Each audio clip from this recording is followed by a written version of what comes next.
Hi. Hey. Hello. It's Skycatlive. What's up, guys? It's 8:41 in the morning on 9/12/25.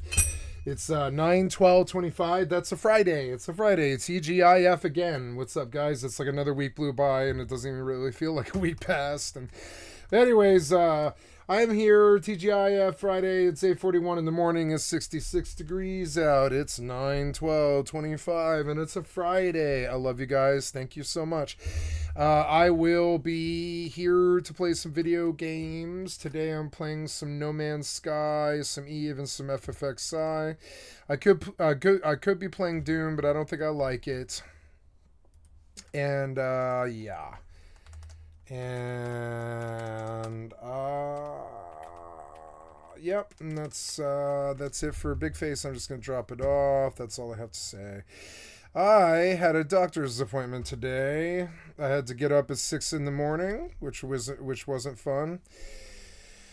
I came back from town. I bought some beer. I am drinking a beer and being interrupted to the second that the stream starts, and I just really wish that this wasn't happening right now, but of course it is. Starting. There we go. Don't log me. Distractions on the hour. Every hour starting at 6 in the fucking morning is so fucking annoying. Distractions on the hour, every hour since 6 in the fucking morning with no warning, 11 o'clock the night before. It's just like, am I supposed to be happy? I'm not very happy. I've had like 5 hours of sleep. I'm not doing too good. I am fine. But I didn't want like a whole day of stuff today.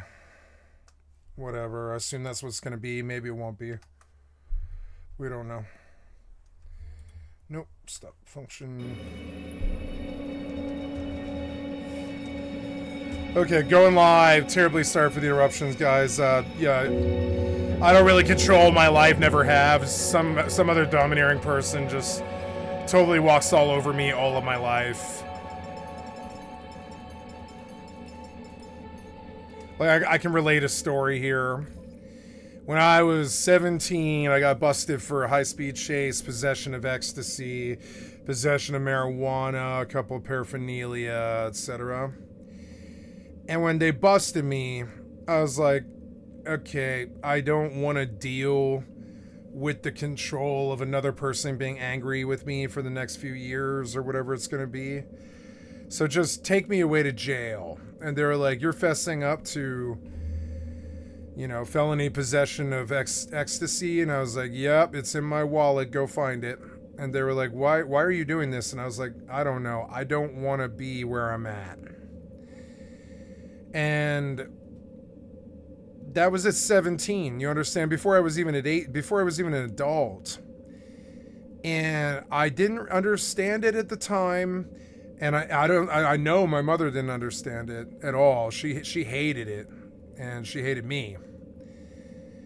But I get it now. I'd rather do jail than have other people fucking with me, telling me what to do, taking control of my life, having me do things that don't benefit me, or anything to do with that.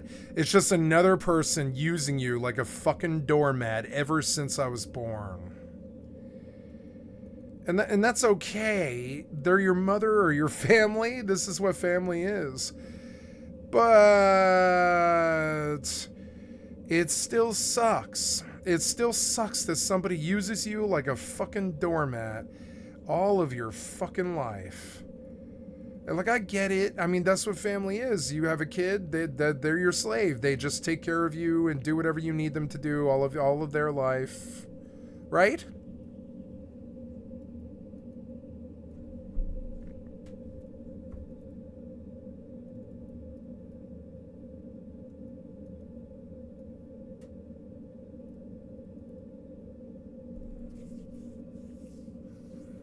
Didn't do too well around my mother most of my life. I've gotten better at it.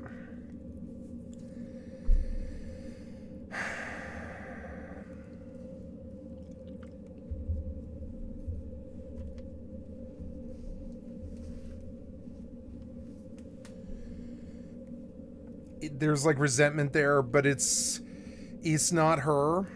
The resentment, I don't think it's her fault at all. I know whose fault this is. It's rich white people. They fucked over the world and the country with prison industrial complexes and drug wars. They raised the rent to $2,000. And I just wasn't able to live for myself or my own. I was never able to have enough money or make enough money. I couldn't pay that rent. I couldn't ever cut it. Couldn't have a family or anything like my parents had or anything like that. Any other people around me, they had nice families who didn't drop you at the drop of a hat or whatever, or actively dislike you or whatever. It's just insane. I see other people have nice families that actually support them and stuff. And my mother's like that, and my aunt's like that.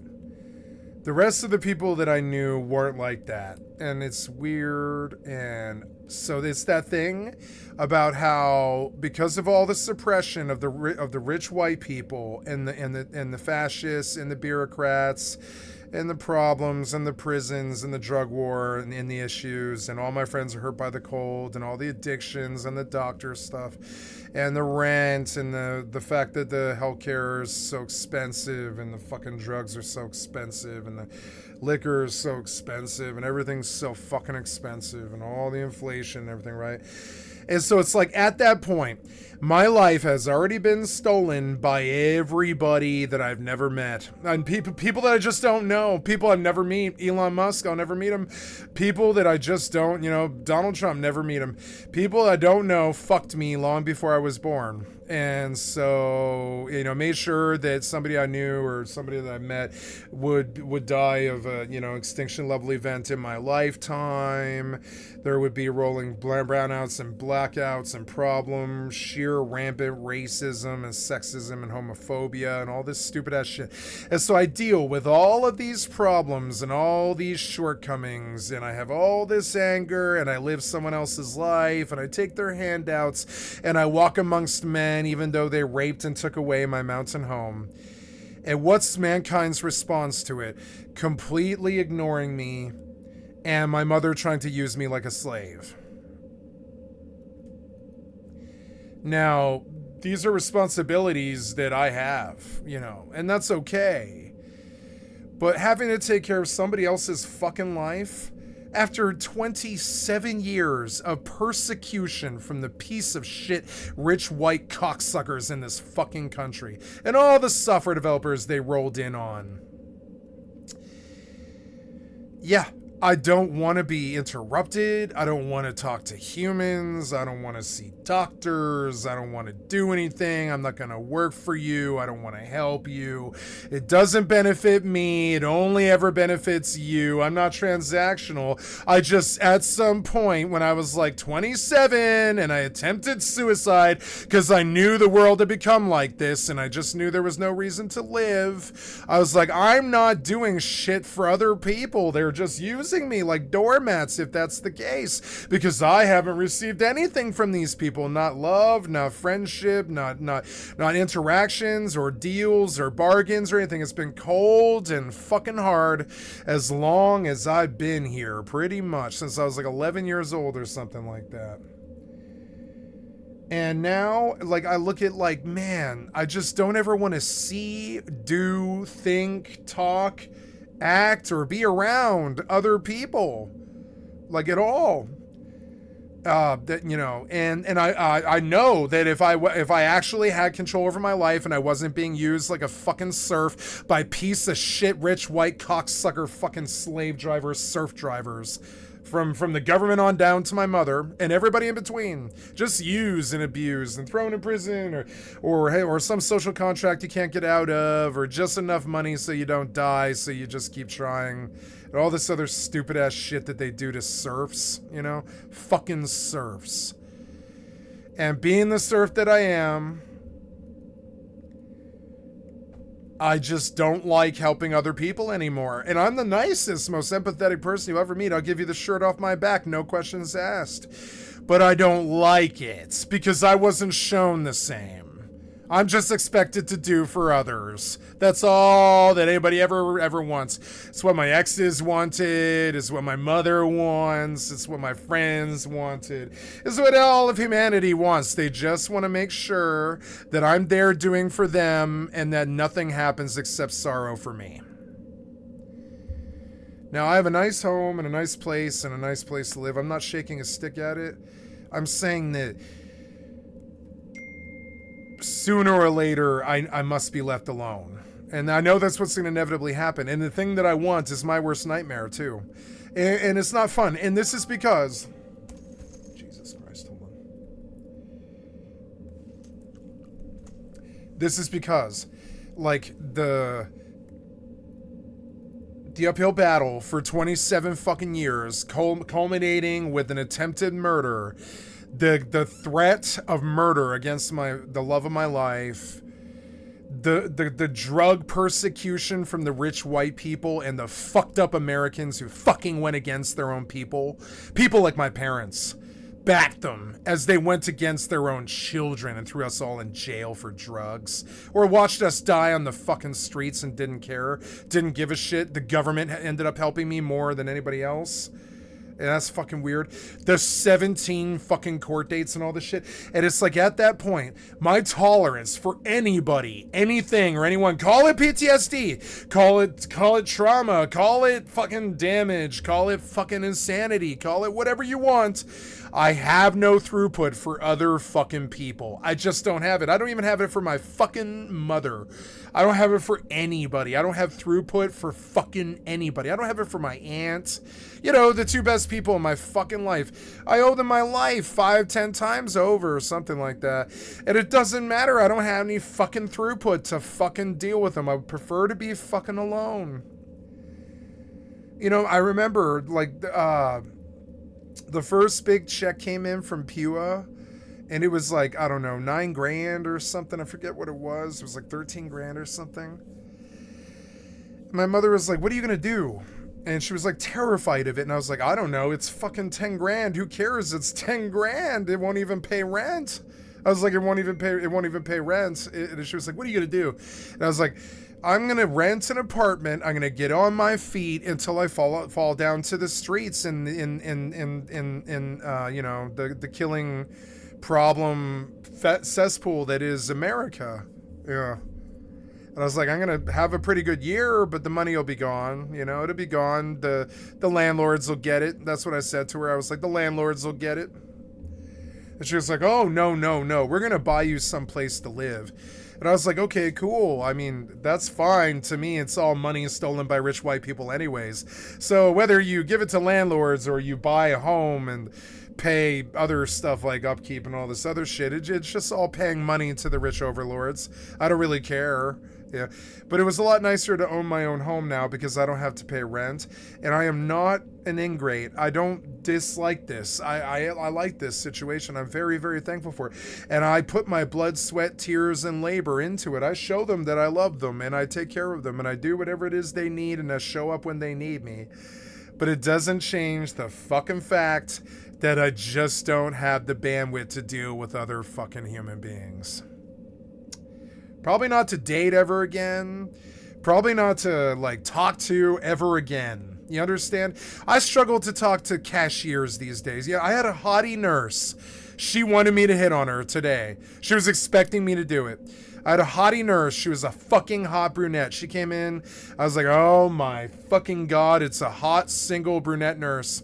I knew immediately, no ring on the finger, nothing. I was like, what would you normally do in a situation like this? Well, if you didn't have PTSD, anger issues, you know for a fact that you're going to spend the first couple of days that you date that person primal screaming over all the damage that you have, whether or not they're in the room or not. And you begin to understand that you're so fucked up, so damaged, so ex-chunky, so skid row, so fucking streets, such a fucking ex-drug dealer, fucking assassin person, and just insane. Like, not assassin, but just, you know, like street person, just like, you know, like a fucking, like a curmudgeon, whatever you want to call it, like a weird, like tribal street person. And I know how much therapy I'm going to need need just to have a normal relationship. And now I've got this fucking like friendship family thing with my mother. And even that, and I love this. I like helping her. It makes me feel good. I like living here. It makes me feel good. I like helping an elderly person, whether she's my family or not. I feel good about it. I just can't handle being around anybody or anything or anyone. Anyone but myself. It's why I went to the camera instead of the human race ever again. That's what the camera is. It's an excuse to never speak to the fucking human race ever again. I mute them when they talk to me. I block them. I'm like, no, piece of shit. Don't fucking talk to me, loser. Suck my fucking dick. You're not on the same level. Fuck off. You know? I'll straight say it right to their fucking face, and I block them. You know? I've done this to everybody I know. Blocked everybody I know. I did kick my best friends off my Facebook. They had to deal with that. They understood what it was. I was like, I just don't trust anybody anymore. I dropped my friends list down to 2. That was it. Me and Cloud Candy. That was it. You understand? At that point, it was like me and Cloud Candy. That was it. And then somebody threatened to kill her. So then I didn't have her anymore. You know. And I just, I can see, after all the therapy and all the problems, I can see what the triggers are. I can see what the damage is. I know what my responses are going to be when people talk to me about things. I know who I am and who I'm not. I know what I have and what I don't have. I know what I can do and what I can't do. So it's sort of like, I do my best. I do my best. Yes, you are witnessing the most broken human being on the fucking planet. And I do my fucking best. I envy Elliot Smith stabbing himself in the fucking chest and bleeding to death for 5 hours. I think that's a pretty good death. I could do that one. I mean, I tried to one time. Yeah. And, when all of your heroes are dead and all of your wishes are granted, many of your dreams will be destroyed. And, so like, I don't know how to reconcile telling someone that I love you and I want to be there for you and I want to support you as you did for me all of my life, but I can't stand you or anyone else in the human race, and I wouldn't ever voluntarily ever speak to you again. I have to talk to it about, I have to say it on the stream. It's a severe form of PTSD. It's the complete and utter separation between me and everybody else. It's cold. When people understand it, they're like, what the fuck? You're the worst asshole I've ever even conceived of. And I'm like, yeah, that's me. Yeah. That's me. Kingpin wasn't hard for me. Like, things aren't hard for me. Stealing isn't hard for me. I'm an asshole. Like, it's just who it is. I am as nice as you want me to be. I'm still an asshole.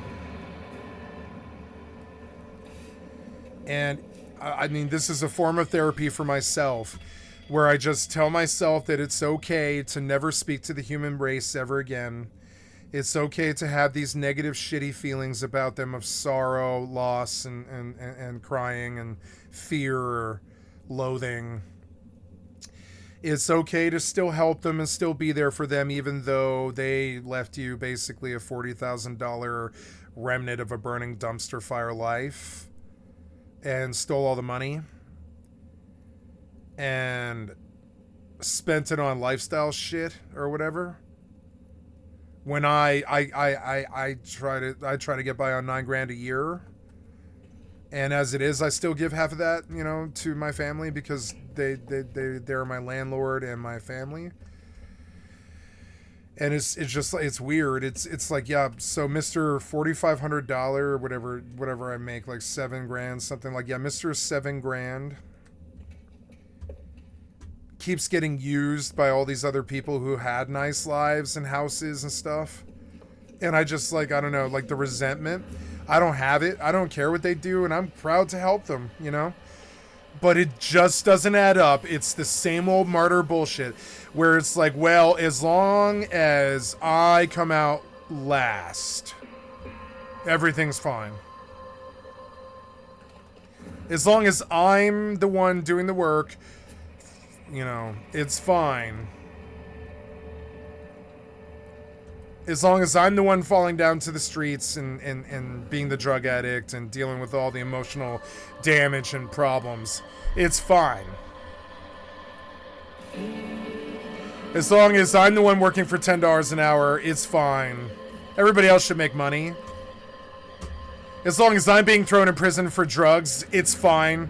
As long as it's not anybody else, as long as it's me being thrown in jail for drugs, you know, it's fine.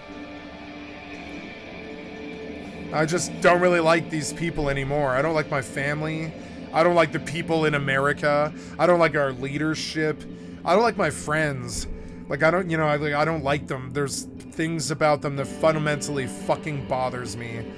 And like, I don't know, I'm just, you know, at this point now, I'm done, like, paying attention to other fucking people.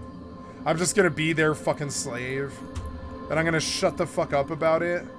And I'm just gonna do the doldrum-ass work. And I'm just gonna forget that it exists. I'm gonna forget that the fucking serfdom slavery exists. 27 fucking years a serf slave, where like my job's illegal. I've never made a fucking dollar. I hustle to even have a sack to smoke or whatever on the fucking streets. I've stolen cars, hunted police, become a drug dealer, all these fucking crazy things.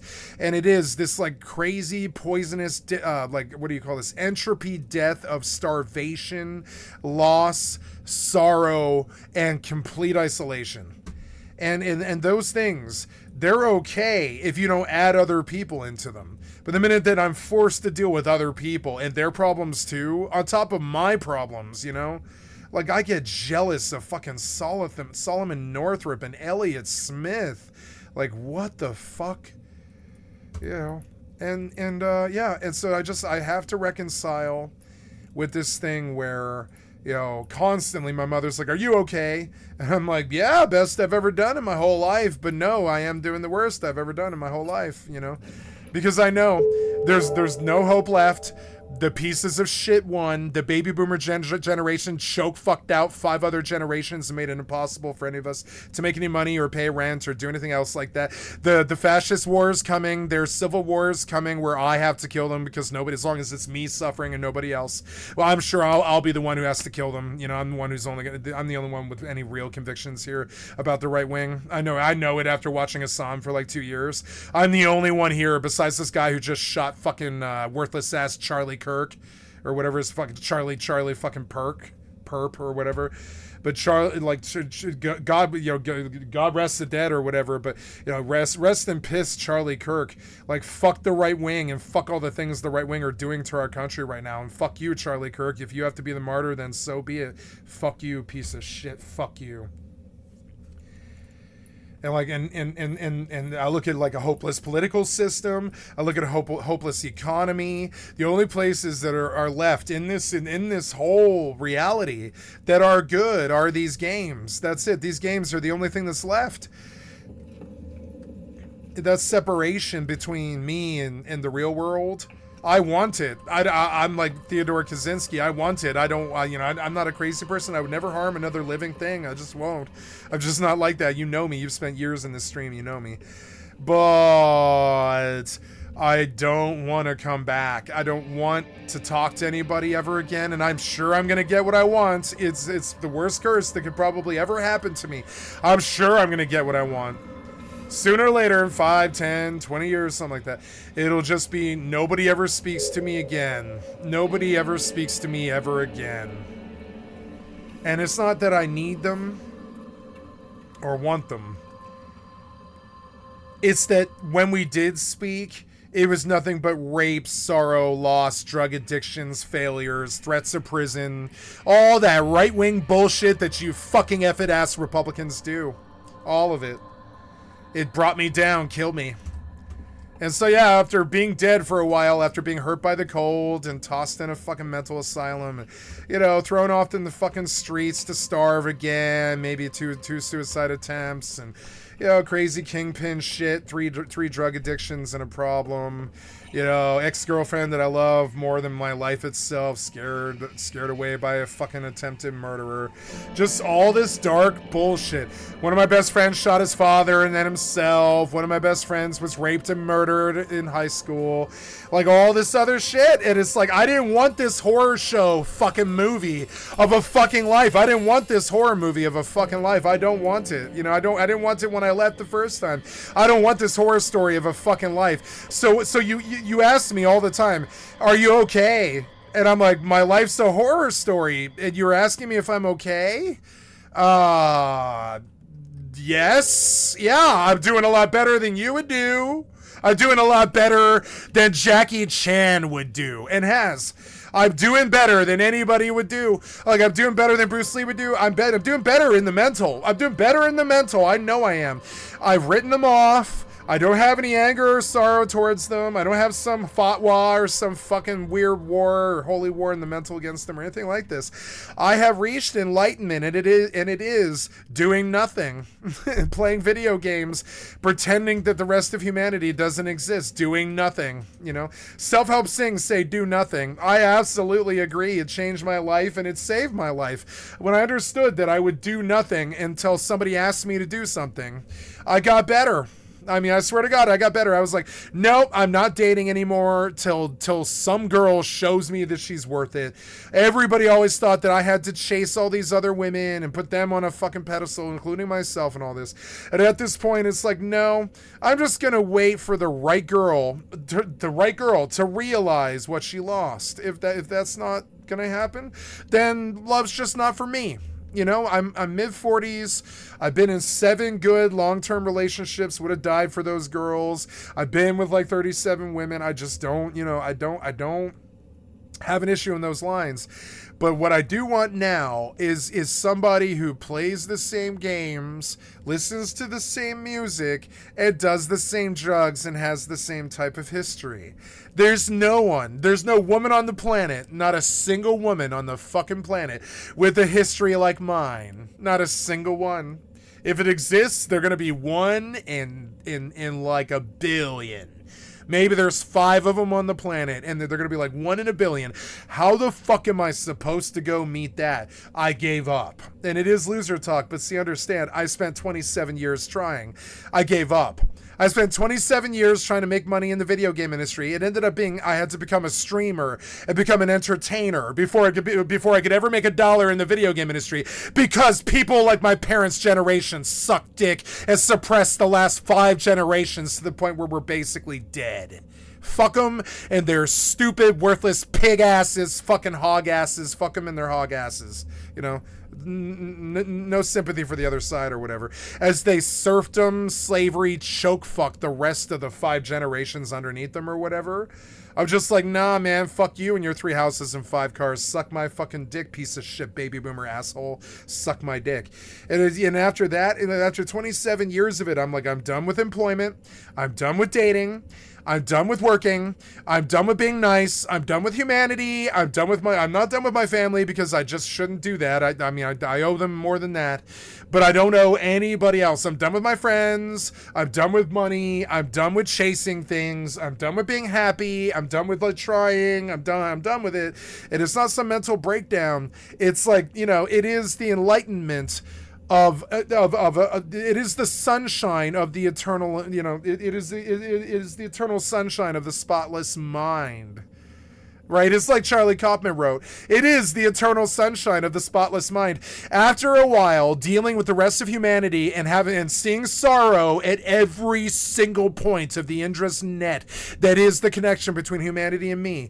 There is sorrow along every single thread of every single bit of every part of Indra's net for my entire goddamn life. Even my mother, there's sorrow still. There's sorrow with every relationship, every problem, everything. There's been sorrow and fucking loss.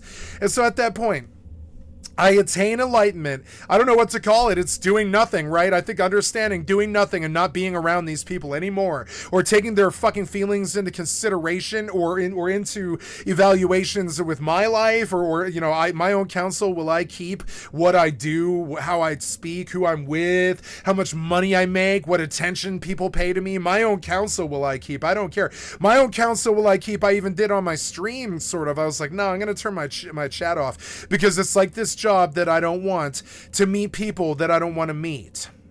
And so I just shut off the chat, because you can see it's not that I'm damaged, it's that I've reached that eternal sunshine of the spotless mind where I don't want spotty, shitty human beings in my life. Call it the perfect, it's the perfect feng shui. Like, my house is like this, my life is like this, my job is like this. It's like that song Feng Shui by Gnarls Barkley, right? Like, in this house, the decor,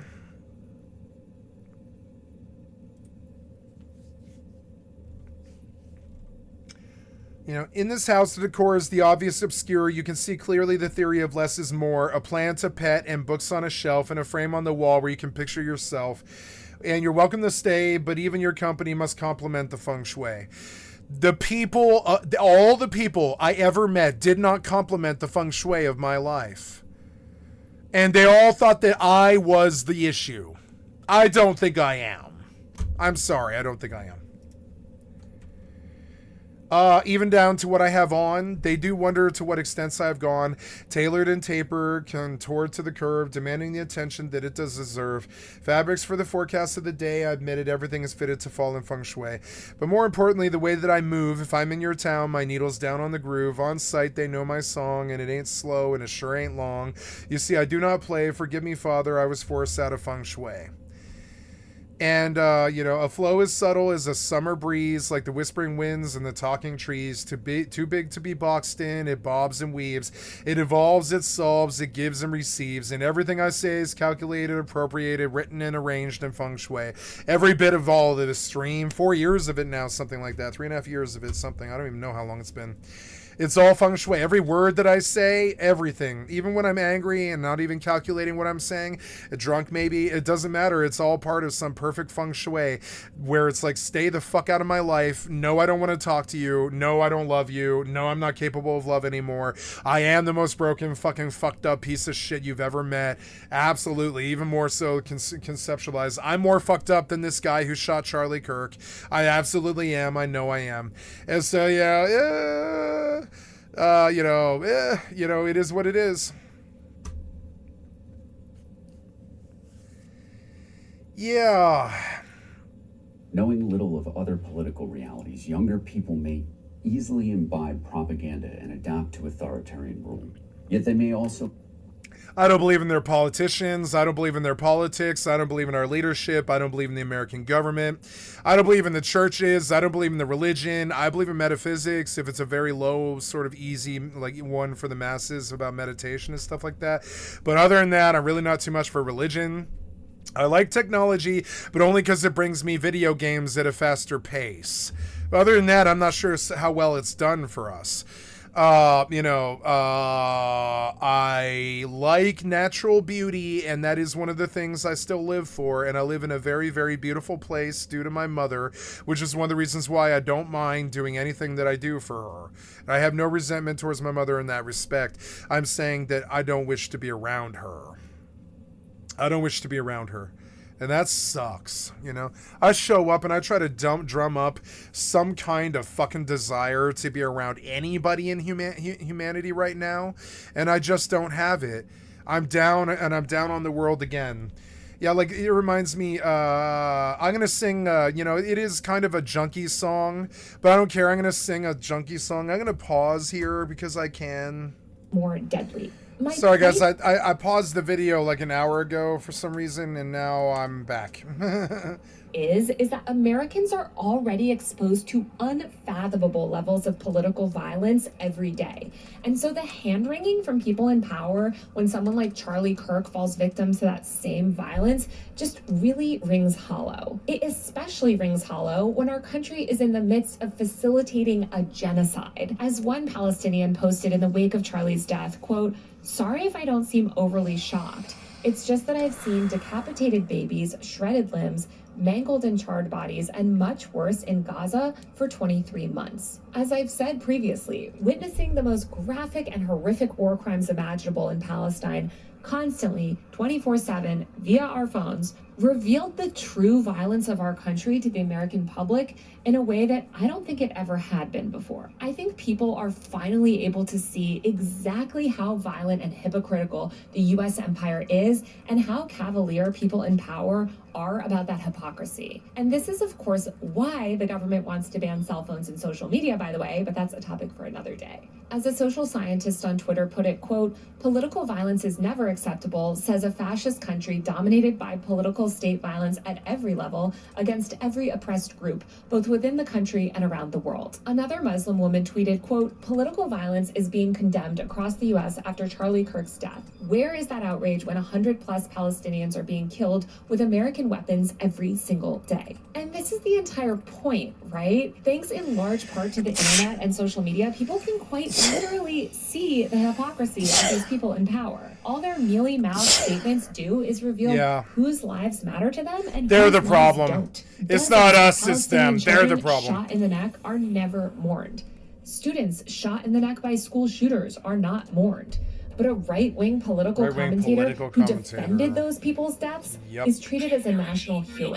This hypocrisy was also on display after a millionaire for-profit insurance CEO, Brian Thompson, was murdered, allegedly by Luigi Mangione. We saw how people in power responded to Thompson's murder compared to other brutal murders and the brutal, murderous nature of our for-profit insurance system. It's abundantly clear now to everyone, in large part due to free and open internet access, which is why we have to fight for free and open internet, that when pundits and politicians and people in power claim to oppose political violence, what they actually mean is that they simply oppose violence that threatens them and their power.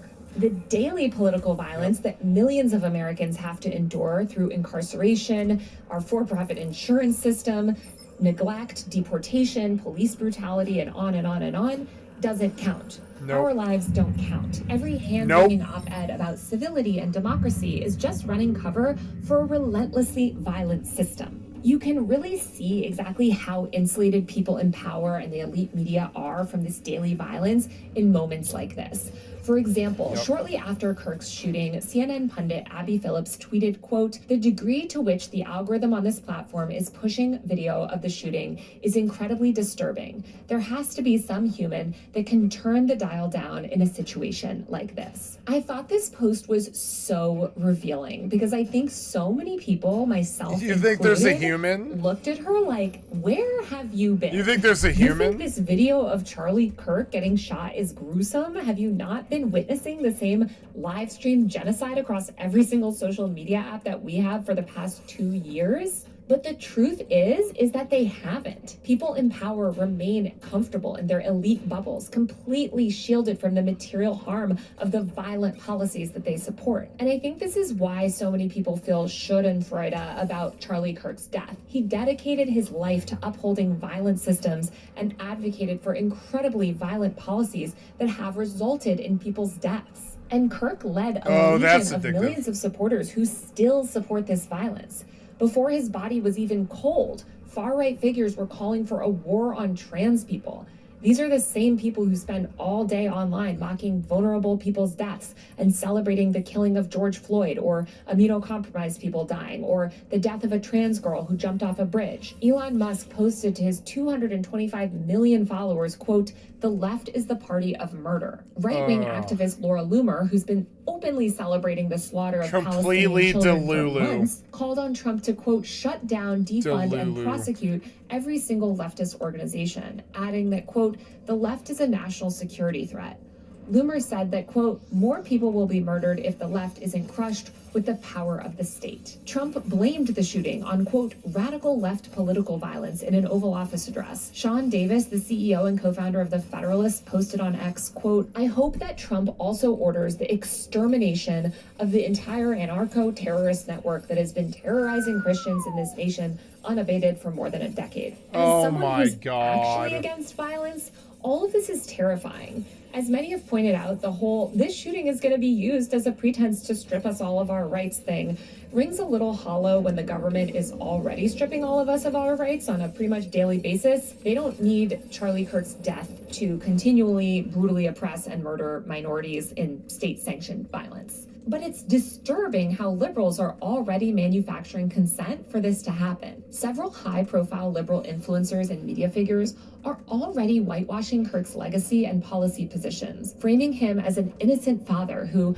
while they might have had some disagreements with, was fundamentally a good man. This sort of rhetoric is so corrosive. As my friend Matt Bernstein said, quote, "Charlie Kirk's death can't be separated from the very systems he devoted his career to promoting. What we need to do is dismantle those systems, and we can't do that when people in power still refuse to acknowledge them." The very ongoing COVID pandemic, the genocide in Gaza, and pretty much all the events over the past few years have revealed just how many people's lives are truly viewed as expendable. We see people in the highest positions of power in this country pushing the idea that poor, disabled, unhoused, immunocompromised, and trans people are better off dead. They push the idea that the unrelenting murder of Palestinians fighting back against their own illegal occupation is somehow acceptable, that the lives of thousands of literal babies in Gaza are totally expendable. People are witnessing all of this and responding by saying, okay, if killing innocent people is deemed acceptable by the state, then why can't we kill the people actually doing harm? As I said in my Someone Needs to Do It video, I don't actually think most of us want to live in a country where political violence is the norm. I don't think most people want to feel like the only way they can fight back against oppression is through extrajudicial killings. That's a really dangerous system for everyone involved. But we need to stop treating the deaths of powerful people as this unique horror. And we need to start treating the daily killing of poor and marginalized people as the very urgent crisis that it is. This means demanding accountability from leaders who support these violent systems. Political violence is not something that we're sliding towards. It's something that we live with as Americans every single day. It's baked into our horrible, violent, hyper-capitalist system. We need to force people in power and the mainstream media to acknowledge that reality if we ever want change. Thanks for watching, and if you like my work, please support me on Patreon. It probably won't surprise you, but talking about these issues and doing journalism means that I can't get brand deals the way that other content creators can. To do this work, I rely on support directly from you. You can subscribe to my Patreon below. I think about that all the time. I'm like, I'm too political for any sponsorship or branding. Far too political. I have like complete freedom of speech on this channel, and I do use it all the fucking time. And I think about that a lot. I'm like, I don't think anybody would ever actually give me any money. I don't think so. Not with my free speech. Nope. I'll just say what I think.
If you get anywhere in No Man's Sky, it's actually quite commendable, because you have to do this.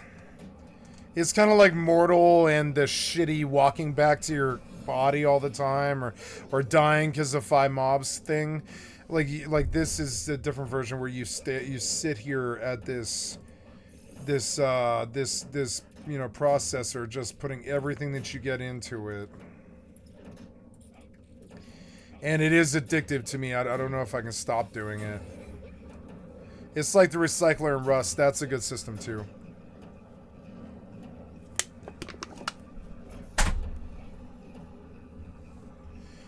And like while it takes a lot of time and a lot of focus, it's not bad. Like as a creator, you're kind of stuck between getting ignored and doing your own thing for a tiny crowd, or getting swept away in this massive tide of slop and garbage. Like, yeah, like I'm not doing that. Yep. Back in the early days of the internet, social media offered a space where anyone could casually share thoughts, fleeting moments, and observations about the world. Casual posting was the norm, and the online world felt spontaneous and personal. But lately, that culture has disappeared. It's been replaced by highly curated influencer content, manufactured viral slop, and it... I like Taylor Lorenz. Welcome back to Free Speech Friday, my series on the fight for free speech and civil liberties online. Today, I want to talk about political violence. Charlie Kirk's murder is the latest high-profile example of political violence in the U.S. The murder of Charlie Kirk is heightening concern about the rise in cases of political violence across the country. Political violence has become all too common in American society, and this is not who we are. This is yet another... Yes, it is. We've had like fucking hundreds of killings in the last year. What are you talking about? Example of the sad reality of rising political violence in our country. You're so A few months ago, delulu, right I made wing. a video called "Someone Needs to Do It" about the popular meme encouraging someone to finally Trump. I don't even need to have to say it. You know what I'm talking about. In that video, I talked about how asking the public to uphold norms while our entire government and everyone in power flouts due process on a near daily basis and never holds themselves to the same standards is a farce. I cited a research report that found that more and more Americans endorse direct political violence and are expressing a plummeting faith in our political system and democracy. Josh Citarella, a researcher who studies extremism, told me, quote, "The liberal project has basically failed. The enormous accumulation of wealth and power by oligarchs invalidates the rule of law. The end result is that you can theoretically have executions in the public square. That is what we're going back to." After Charlie Kirk was shot, every political leader and liberal pundit came out of the woodwork to condemn political violence. Charlie Kirk, who espoused some of the most violent, hateful ideology around, is already being treated as a martyr. Ezra Klein declared that while he and Charlie had their differences, you know, the whole black people and women are human beings who deserve rights thing, fundamentally, they were, quote, on the same side. Trump said that he would award Charlie Kirk the Presidential Medal of Freedom. The Yankees flew their flag at half-mast, as did a slew of government buildings. Liberal influencers posted teary eulogies to TikTok. I could go on, and I'm sure you've seen the posts, and there will be a lot more of these types of posts in the coming weeks, I'm sure. But I want to talk more about political violence because I think discussions of political violence and the way people in power continue to talk about it exposes a huge rift in our political environment right now. When political leaders and the media wring their hands about political violence, they're not actually talking about violence in any universal sense. They're talking about violence specifically against elites or people who look like them or people who maintain these existing power structures. The violence that is already a daily feature of life for poor, immigrant, Black, disabled, and queer communities is completely invisible to them. Police tear gassing a crowd of teenagers demanding accountability for the murder of George Floyd is never deemed political violence. Federal agents shooting pepper balls at medics in Portland is not seen as political violence. But the second a right-wing figure is harmed, it becomes a crisis for democracy on cable news. This double standard, of course, has always been there. And it's why so many people, especially in the Middle East and other countries that we've inflicted horrific levels of violence upon, hate the American government. But cell phones I had this in my own personal life, so I called up 911 one time, and I was like, I am beaten to fucking hell, and my fucking roommate just beat the living shit out of me. And I was like, send cops and some paramedics. And they were like, really? And I was like, yeah, send cops and paramedics. My roommate just beat the shit out of me for no reason. He kicked the door in.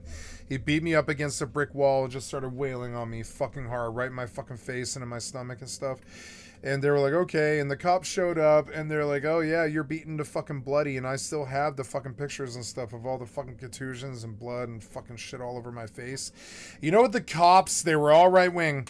You know what the cops' response to it? They were like, the man who did this is like 15 years older than you.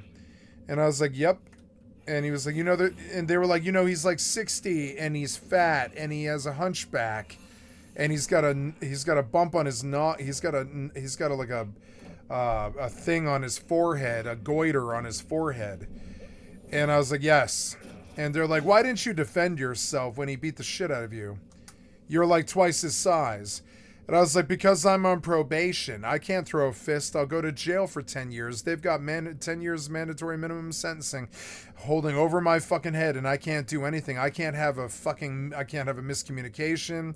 I can't have any kind of assault charge. I can't have an assumption that I laid a finger on him or anything like this, or I will go to jail for a long time. And they were like, well, okay. You should have just defended yourself. And I was like, okay, so can I press charges? And they were like, no.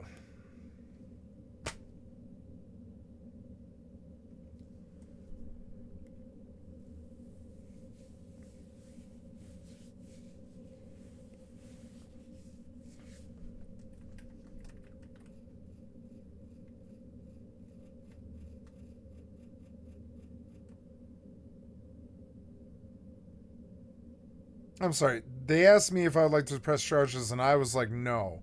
They weren't like, no. I was like, no.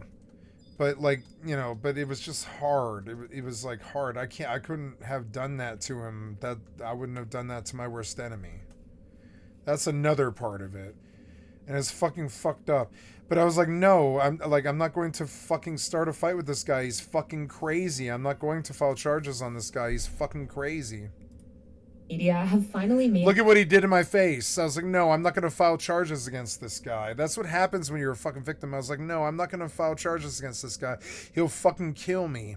He did try to come kill me later. I did file attempted murder charges against him because they had him dead to rights on that. But like because I didn't record him beating the shit out of me, this hypocrisy crystal clear to members. Yeah, this was like very shitty. This hypocrisy, like the cops, like they knew I got the shit beaten out of me, and that there should have been some kind of assault charge, fucking like file, because I was beaten to hell, and they didn't. So then I went on and took a few more beatings after that, and I felt like it was futile to call the cops, and I didn't really understand that. I didn't understand that feeling. Another reason I hate pigs. Of the American public. And I'm not even just talking about atrocities abroad. After George Floyd's murder in... I was just sitting there in my house and the motherfucker would kick my door in. I didn't even really know him well. I really don't know him well. Like, I never had dealings with him. We weren't friends. We didn't get high together or anything like this. We were like the roommates who barely knew each other. It was weird. And this guy, he kicked the fucking door open, and because I was late on the rent, he beat the living shit out of me. And it wasn't even his rent or his money. And it was so dumb. And I was like, I'm so scared of catching a charge. I wanted to beat the living shit out of him. Later on, a couple of weeks later, I just, he tried to run me down with his truck in the fucking donut store parking lot. And I just, got up in his fucking face, and I, put my nose up, right up to his nose, and I got my eyes up in his fucking face. I was like, motherfucker, I have a fucking assault charge. I can't do shit to you. Do you understand? I can't do fucking anything to you. And he's like, yeah, I know it. And I was like, And I was like, what would you do? And he was like, take it. And I was like, motherfucker. I will break every bone in your fucking body if you ever lay a finger on me. I was like, if you ever lay a finger on me again, like you did with the fucking time I called the cops and shit. He was like, you called the fucking cops? And I was like, yeah, I called the fucking cops on your ass. You fucking beat me half to death. Yeah, I called the cops on your fucking ass. That's what we do in America when somebody beats you half to death. You fucking savage. And I was like, if you ever lay a finger on me again, I not only will destroy you, I will break every bone in your fucking body, I'll break everything you own, and I'll destroy everything you own. And he was like, okay. And I was like, and he stepped down. He was like, Jesus Christ, you mean it, huh? And I was like, yeah, leave me the fuck alone, you fucking crazy shithead. Leave me the fuck alone. He was such a psycho.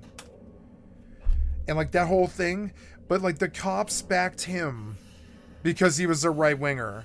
Those cops were right-winger. When they showed up and he started talking about Donald Trump to them, they fucking just backed him. They backed him because they're all the same piece of shit right-wing bully. They're all the same bully.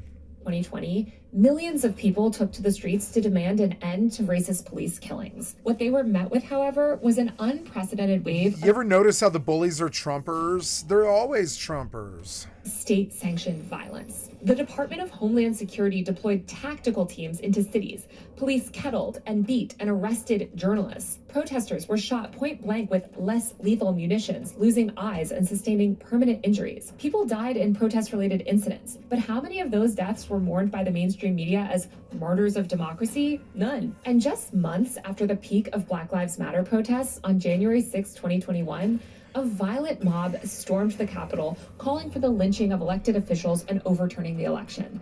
But their violence was excused. Those rioters overwhelmingly received lighter sentences than Black Lives Matter protesters. Some even used the event to launch their careers as influencers. Kyle Rittenhouse was acquitted of all charges for shooting anti-fascist protesters dead, while peaceful college students ended up in jail. And of course, none of this is new. You can look back at American history and see the state enact violence on our own citizens over and over and over and over again. I think a lot of what happened in Standing Rock in 2016, the government, under Obama, mind you, sent armored vehicles and a militarized police force to attack indigenous people who...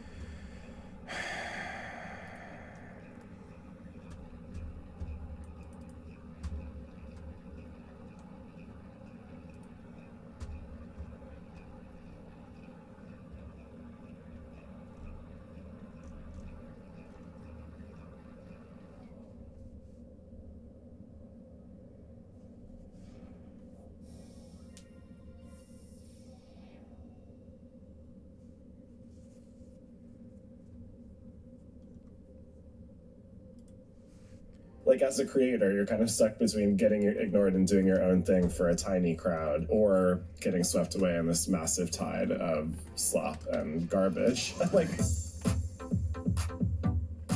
Back in the early days of the internet, social media offered a space where anyone could casually share thoughts, fleeting moments, and observations about the world. Casual posting was the norm, and the online world felt spontaneous and personal. But lately, that culture has disappeared. It's been replaced by highly curated influencer content, manufactured viral slop, and it feels like everyone is just posting less. Kyle Chayka is a writer at The New Yorker, and he recently explored this phenomenon in an article titled, "Are You Experiencing Posting Ennui?" He joins me to talk about the death of casual posting online and what this shift says about the future of the internet. Kyle, welcome. Thanks for joining me. Thank you for having me. So what made you want to write this article about posting ennui? And can you kind of describe this phenomenon? I mean, I wanted to write an article about posting ennui because I was feeling it myself. Posting ennui is not a phrase that anyone was using in particular. This is my own sense of just being apathetic about posting, like feeling this aversion to putting stuff out there, not feeling like I was getting as much back when I did post things, and just feeling a little bit alienated, I guess, from the normal social media feeds. And I think lately, as I've thought about posting my breakfast or, what I eat for dinner, or those kind of cliches of social media, I just have felt like there's no place for that anymore. And I wanted to explore that and see if anyone else was feeling the same thing. And it turns out they definitely are. When Twitter started, I feel like there was this whole meme of like, no one wants to see what you had for lunch. And that was used really in the late aughts and early 2010s sort of as this argument against social media, where it was like, who cares about the silly mundane aspects of your life? And it turned out a lot of people did. And I feel like for millennials, a lot of the day-to-day posting is kind of what helped birth the rise of social media. Yeah, that's what I was recalling in this piece. I mean, I was thinking back to 2009 through 2011, say, and that era when it actually felt new and different to post a photo of your lunch online. Like, as you say, that was the cliche. That was the aspersion that you cast. That was the insult, like, stop posting your lunch because no one else cares. But actually that kind of mundane material and just like the everyday content of your life, that's what makes social media what it was, at least. He's right. It's everyone throwing out their random thoughts and making stupid jokes and posting the funny thing that they saw or the funny thing that their pet did. And that's kind of what made it fun. I want to kind of walk through how social media changed. So if, know, the social media of the late aughts and early 2010s was defined by this like casual posting and documenting everything, even the like mundane aspects of your daily life. Like, how did things change as the 2010s progressed, and how did how people use social media change? I think at first we were kind of making up a fashion new is format, now. Oh, right? okay. Like suddenly we were in this real-time feed of millions of different people posting all the time, and we were like figuring out how to interact with other people and what might be interesting to other people. So at that point, everything felt fresh and new. Like we're doing this grand experiment together. Then I feel like over the course of the 2010s, like let's say by the mid 2010s, that kind of fossilizes, and that insult emerges, like, why are you posting photos of your lunch? No one cares. Because I think social media, it started to become more politicized in a way, like certainly by the 2016 election. I actually want to like dig in on that year specifically, because 2016 is also when Instagram launched stories. And I feel like the rise of ephemeral content kind of weaned people off posting, because you used to have to post, like you'd have to do a hard post. You know, if you wanted to share a picture of like your lunch, like you were hard posting that on Instagram, which feels crazy now. And then I feel like there was Snapchat and Instagram stories really in like 2015 and 2016. And you started to see like the boomerangs, and like a lot of that like posting behavior moved to more ephemeral formats. For sure. I mean, I think to me, posting in this article is like all kinds of posting. Like it is about Twitter and Tumblr and Instagram and Snapchat in that era. And I feel like, as you were saying, during that time, everything was a hard post. Like everything went to everyone. You kind of had to accept that if you were going to post banal stuff, it had to sit right next to things that were really important or things that mattered. So then when Snapchat pioneered that format of the disappearing post and more posting moved to less visible spaces, let's say, then I think people got more used to hiding those banal moments, or like controlling more closely how those banal moments reached people. Also, there was this concept really kind of later in the 2010s of keeping a short Instagram grid. There was like trend articles written about this, like Gen Z doesn't keep a long Instagram grid or whatever. But it seems like people also started to sort of change their ideas around privacy and kind of like the digital footprint that they had amassed. Yeah, I wonder if that change is kind of about thinking of social media as an archive of your life and like an ongoing record, and that shifting to social media being a curated picture of your life at a given moment. Like, I don't know, on Facebook in the early days, it was just kind of everything you had ever posted and every like relationship change since you were 16. Like, we've kind of lost that sense of social media, and now your social media account is like your LinkedIn in a way. It's like your lifestyle portfolio. It represents you. And so you curate it more and you worry more about what it looks like as a whole. What role do you feel like algorithmic feeds played in all of this? Because 2015, 2016 is also when we started to see like algorithmic feeds, but really I think they've accelerated in the 2020s. Do you think part of it is also just like posting the more mundane stuff, like that stuff just does not rank well in the algorithm and it kind of feels like pointless? Like it's so embarrassing to post something benign, I don't know, about like your daily life or something silly, and it gets like no engagement. You're like, why did I even post this? I think it has to do with how algorithmic feeds disconnect you from your audience, actually. Like before the algorithmic era, you kind of knew who you were talking to on the internet. You had a sense of who the like 100 or 200 followers who actually mattered to you were. Like you knew your tweet would reach them, or you knew your Instagram would be seen by your friends. And I think the gamble of algorithmic social media was just that we rely on the algorithm to show us stuff we're interested in rather than choosing who we're interested in seeing posts from. And so that means that you don't know who you're reaching, and you also don't know who you're consuming. Like in the algorithmic feed, you're getting posts from random people from accounts you don't know.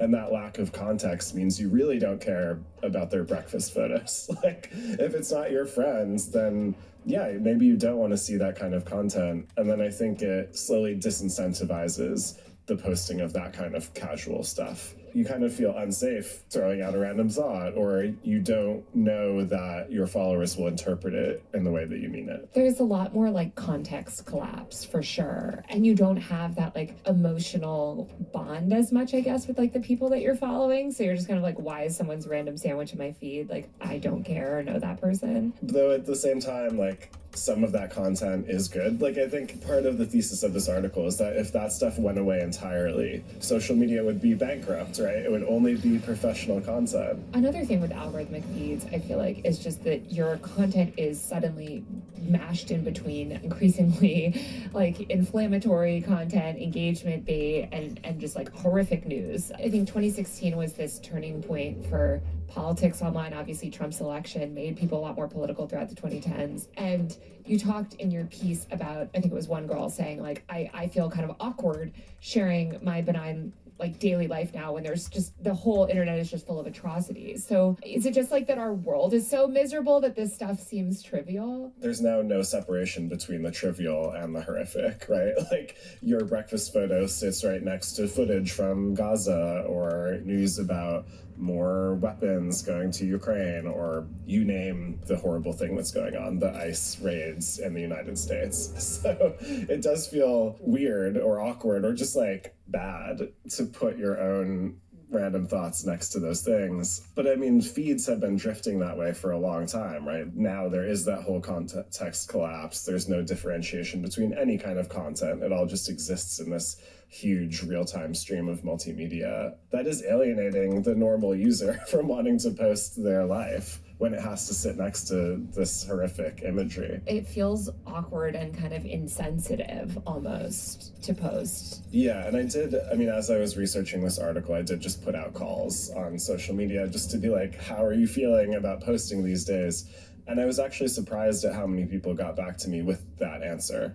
Like, they really did feel alienated and kind of concerned and just bad about their own content sitting next to this terrible news that they wanted to engage with. Like, they're not ignoring the news, but they just can't see how they fit in with this whole landscape of, you know, real-time headlines about war and violence. It's funny because it feels like actually like Twitter spillover. Like, that was always this sort of concern about Twitter. Like, for instance, when the Boston bombing was happening, right, and some brand would tweet and you'd be like, how could you tweet at this time, you know? And it's like, maybe now that it seems like news has led to all these other apps, we all kind of feel that sense of nervousness. I mean, people talk to me a lot about Instagram stories. They were like, oh, Instagram stories is where your life goes, where your casual posts go. But you're still sitting right next to, you know, the publications you follow, posting news updates and links to stories and, you know, activist memes and, you know, projects from people you follow. And so that kind of mixture, like the mixture of news and personal stuff, follows you everywhere. I don't think there's a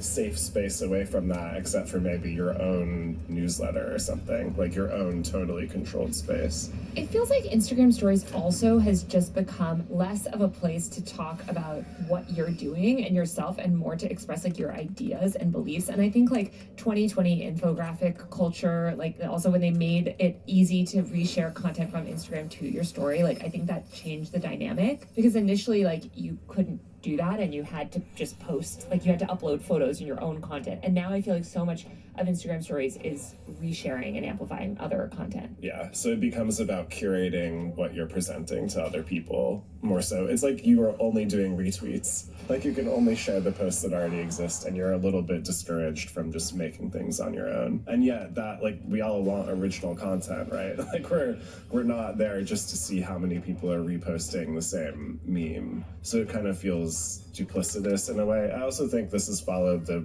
rampant commodification of every feed and like the intrusion of advertising to every single space on social media. Yeah, I feel like advertising has just made it less fun. It's ironic because we're at the same time that we're seeing this like Jonathan Haidt bullshit, like moral panic of like the kids are so online and we need to get them to log off. I feel like actually a lot of people are sort of intentionally overwhelmed and logging off because they're just kind of exhausted by being bombarded with like shopping links. I mean, I saw TikTok usage was down actually year over year. And when I was talking to TikTok users, they were like, it's TikTok shop. It's the whole thing is like a shopping mall. Yeah, the product has gotten worse. I mean, the experience has gotten worse in all these different apps, I think, whether it's, you know, Facebook AI slop or Instagram putting ads between every story or TikTok just becoming so distracting and diffuse that you like can't get a normal feed anymore. And so if the experience is that bad, why would you want to post? Yeah, it's just like an gentrification vibe everywhere. It also feels like there's less spaces to post. Like when you think about the early 2010s, there was so much like innovation, and there was Foursquare, there was Hipstamatic, and there was like, I don't know, just all these like pop-up social networks like Peach and Ello and, you know, things that just don't exist anymore. And now it feels like we also have just such a monopoly or duopoly or whatever. You know, there's just not that many places to express yourself. I mean, there's always more. Like you can always just not post on Facebook and Instagram and X and Blue Sky. Like you can go have your own blog. You can, you know, only post on a newsletter that you run yourself. But it's like the audience still hasn't totally exited those mass spaces. Like as a creator, you're kind of stuck between getting ignored and doing your own thing for a tiny crowd, or getting swept away in this massive tide of slop and garbage. Like neither option is that appealing. Well, I'm curious kind of like what role content creator culture plays in all this too, because there are also at the same time that like average people, I agree with you, are sort of feeling posting apathy, posting less casual stuff. Like we're also seeing the professionalization of social media, and I wanted to share some stuff from a recent event, and I was like, God, you know, I feel like I have to edit it into some cinematic reel, or people are gonna be like, what is this crap, you know? So like, I don't know if you talked to anybody or if they ever talked about that pressure too, of just like the production quality feeling, you know, going on. I mean, I think everyone feels not the barrier to entry really, but just the standard of what is a good post gets higher and higher. And so it's not just a nice still photo, it's not just a good selfie, it's like a good video, a well-edited video with the right soundtrack, you know, engaging with the right meme at the right time. And so it just feels like there's more hoops to jump through and like more boxes to check to even put something out there. And I think, I mean, creator culture is a response to this in a lot of ways, I think. Like in this morass of stuff, we gravitate toward individual people and voices who are professionalized and who do put out good content, and we know them and trust them. But for the rest of us, like if you don't want to fully professionalize yourself, if you don't want to get the ring light and the good camera and, you know, learn CapCut or whatever, like you're kind of out of luck. It feels like we're replicating. Yeah, I'm not doing that. I'm not doing what they do. I don't care about their slop. I want fucking, you know, 8 to 14 hours of me playing video games, absorbing all this information, me playing different video games. Yesterday was Dune, today is No Man's Sky. Like just whatever it is, just every day, Rust, Eve, hardcore, like online, WoW, ESO, Final Fantasy. It doesn't matter what it is. Just keeps on going. And I know what works for me, and I know what edits work for me, and I know, you know, I know what I'm willing to do and what I'm not willing to do. I know what I'm willing to sell and I'm not willing to sell, and what I'm willing to say and what I'm not willing to say. Chat's not an element for me because I am like a YouTube producer. I don't know. Like, I don't know. My vision is my vision. I won't let anybody fucking change it. I don't think it should be money over the years or anything like that. It's just my vision. It's just my artwork. It's like you know what it reminds me of is, and my friends would back me up on this. I'm known for keeping a little scrapbook of all my writings and poetry and music and pictures and stuff and all my thoughts. And there usually was like a notebook, or sometimes it was like an art drawing pad or something like that. And I would just write. I would just keep on writing pages and pages of stuff. I was a writer and a lyricist and a singer. And now I view this stream as that. All the stuff, all the things that I write, you know, that I used to write on a piece of paper, I just now put right there on camera as I think it. And it is much more efficient. I don't think anybody ever liked my art back then. I don't think anybody ever liked my art now. And I don't care. I'm just still going to do it. It is what it is. Traditional media, or even something like YouTube. And so like, I don't care. It's funny how immune that makes me to societal norms, content creator norms, I don't care about their money, so I don't ever have to equivocate or ever fucking, like, if I want to call rich white people F-its, I'll fucking do that right to their fucking faces. I don't fucking care. Like, I don't care if that scares away the sponsors or the people. I don't care. I'm not beholden to their money. And that freedom, I will pursue it the rest of my life. It's like a pulpit or a soapbox that's mine, that I built, that nobody else can take away from me, that is mine, and I have the power over and I control, and it's my stream. And I've grown addicted to it. It's like a machine that I built, that I run up, and I keep running every single day, and I post to my YouTube, and I don't expect any hits, and I don't care. You know, I don't care. Because it's like, you know, if those people, they're doing it for some kind of,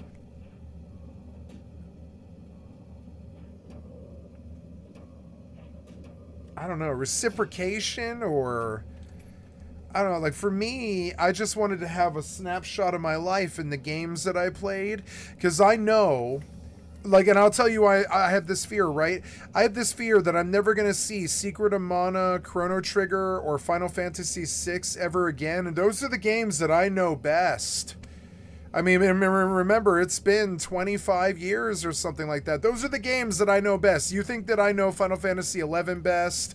Or that I know, you know, I don't know what, Rust or Eve? No, those are just the games that I'm playing right now in this era. But I mean, like, the games that I know best are Secret of Mana, Final Fantasy VI, and fucking Chrono Trigger. And so, you know, and a few others too, you know, like Secret of Mana, Final Fantasy VI, Chrono Trigger, Secret of Mana, Super Mario All-Stars RPG, Mario 64, and a few others. I know a lot of other games that I played way too much because they just didn't have good games back then that like those were. And the same is true today. Now in 50 years, this is why I think the MMO lifestyle and the whole Skycatlive thing should exist, and why I do it every single day, is in 50 years, it'll be 2 whole eras past that. Remember, it's been 25 years since the Secret of Mana, EverQuest, that was out of that era too. EverQuest, Secret of Mana, Final Fantasy VI era, like Final Fantasy VI, Secret of Mana, Chrono Trigger era, right? The Super Nintendo, you know, golden RPGs of all time. And like those games, they were the best of their age, but they were just the best of that age. It's now been 25 years since then, and we've come through the PS4 era and through five generations of consoles here, and now we have other games like EVE Online, Final Fantasy XI, and Rust, and you know, No Man's Sky. You know, there's a bunch of them. And, you know, like Minecraft and shit, and like it's just been, you know, it's just been a change. It's been a change of the guard. It's been a change of games and stuff. So, but remember, I don't really have a good memory of Secret of Mana, Chrono Trigger, or Final Fantasy VI. I don't have good recorded memories of me playing them. I can't stand to play them today. They would be so inferior to Final Fantasy XI in every single way, and stories that I just don't wish to do again, because I've done this so many times in my life that I just don't care. And like, so, you know, so now I know that right now I like Final Fantasy XI and EVE and FFXI. And I will put a lot of that on my channel. But to me, they're the same old 3 games that I've always been playing or whatever. And there's always some era. For a while there, it was Grand Theft Auto 3, Vice City, and San Andreas. And eventually it'll be like GTA 6, whatever I'm playing and whatever I'm playing. So it's sort of weird. And so in 25 years, I'm going to be like, oh my God, Secret of Mana and Chrono Trigger and Final Fantasy VI are such different distant memories that I can't even really play them anymore. I can't ever I can't visualize what they even look like anymore. Right now, that's like what they are, you know, right now. And so I want, like, right now we don't care what I play. We don't care what I play right now because everything's current, and it's impossible to make money or keep interest in something that's all current. Like Horizon's current, whether you consider private server current or not, it is current. It's only 2 years old. So is EVE Online. It's 23 or 24 years old or something like that. But EVE Online is still current. It's still doing pretty well. Like 30K Pop is still alive, and it's a different game for hobbyists and stuff. And so is Final Fantasy 11. And so is, so is Rust, so is No Man's Sky, so is all these other games. They've all got 30K Pop. They're all good games. So, in 25 years, I'm going to be like, oh, man, I remember EVE Online. It'll be a distant memory to me. And I'm talking in 25 fucking years, in 2050.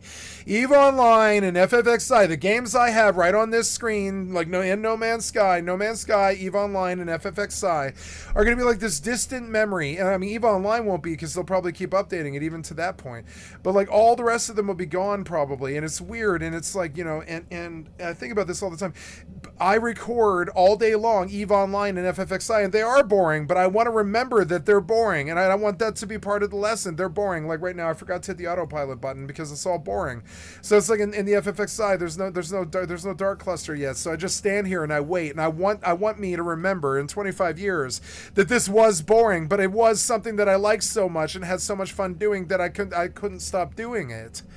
And I want this memory to be laced and hard in a way into YouTube where it's never forgotten thousands of years after my death. I want them to know when gaming is this huge thing, like 500 years from now, they're going to be like, what were they doing in 2026? And I want them to pull Skycatlive and be like, well, Skycatlive played Dune Awakening. Skycatlive played No Man's Sky. Skycatlive played GTA 6 and got his Kasaka submarine. Skycatlive left large clan Rust and a large clan. Skycatlive built a fucking large clan, helped build the large clan and all this.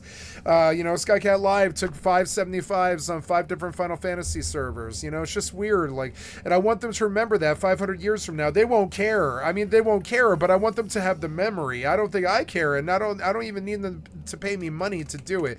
I care about what this Dark Elemental looks like. I want a memory of it in 25 years. I won't have it. I won't have it unless I give it to myself. And that's why the MMO lifestyle should exist. I don't care if somebody swats me or fucks with me or trolls me or chases me on stream or anything like this. I don't care about stream snipers or cocksuckers or worthless pieces of shit. I've had so many of them. There's been like 7 of them. I don't care. I'm still going to put the fucking memory on YouTube of what I cared about, because I want it in 25 years. I want my memories of what I was doing in 25 years. I do. It's weird because it's like, I don't know why this is so important to me, but it was, and this memory will mean something to me. The sound of me whacking this Dark Elemental with an octave club, I want that sound. I don't know why, but I do. So and I knew the validation of it. The minute that I turned off the chat, I had to justify it to myself. I was like, but wait, you're building a history. And if you're building a history, their chat is disruptive. It's always them calling you fat or talking about Donald Trump all the time. Fuck it. Their chat is disruptive. And this video's kind of waking that up in me. The fact that social media kind of is disruptive. The chat is disruptive. And if you're actually out there trying to build something to like what you consider to be an art form, I don't care what you think about me playing Final Fantasy 11 and EVE Online and No Man's Sky all at the same time and trying to make progress in all motherfucking 3, right? I don't care what you think about that. I'm doing it. I don't care if you think it's original or it's the least original thing you've ever seen. I don't care. I'm still doing it, and I'm still playing the game, and I'm like getting the experiences like hard copied onto the fucking hard drives and uploaded onto YouTube, so it's there long past my death. Now, you could call that like a self-historian. You could call it a historian. There's a lot of different things you could call it. Oh, advanced. Oh, I'm out of stuff. Yeah. Technology recharge. So technology's recharged, but what am I supposed to do here? 242 estimated distance. Targets with target online. Okay, so I have to go about 200 meters that way. But I don't know which way that way is. Which way is that way? Target aligned. 250. It's southwest.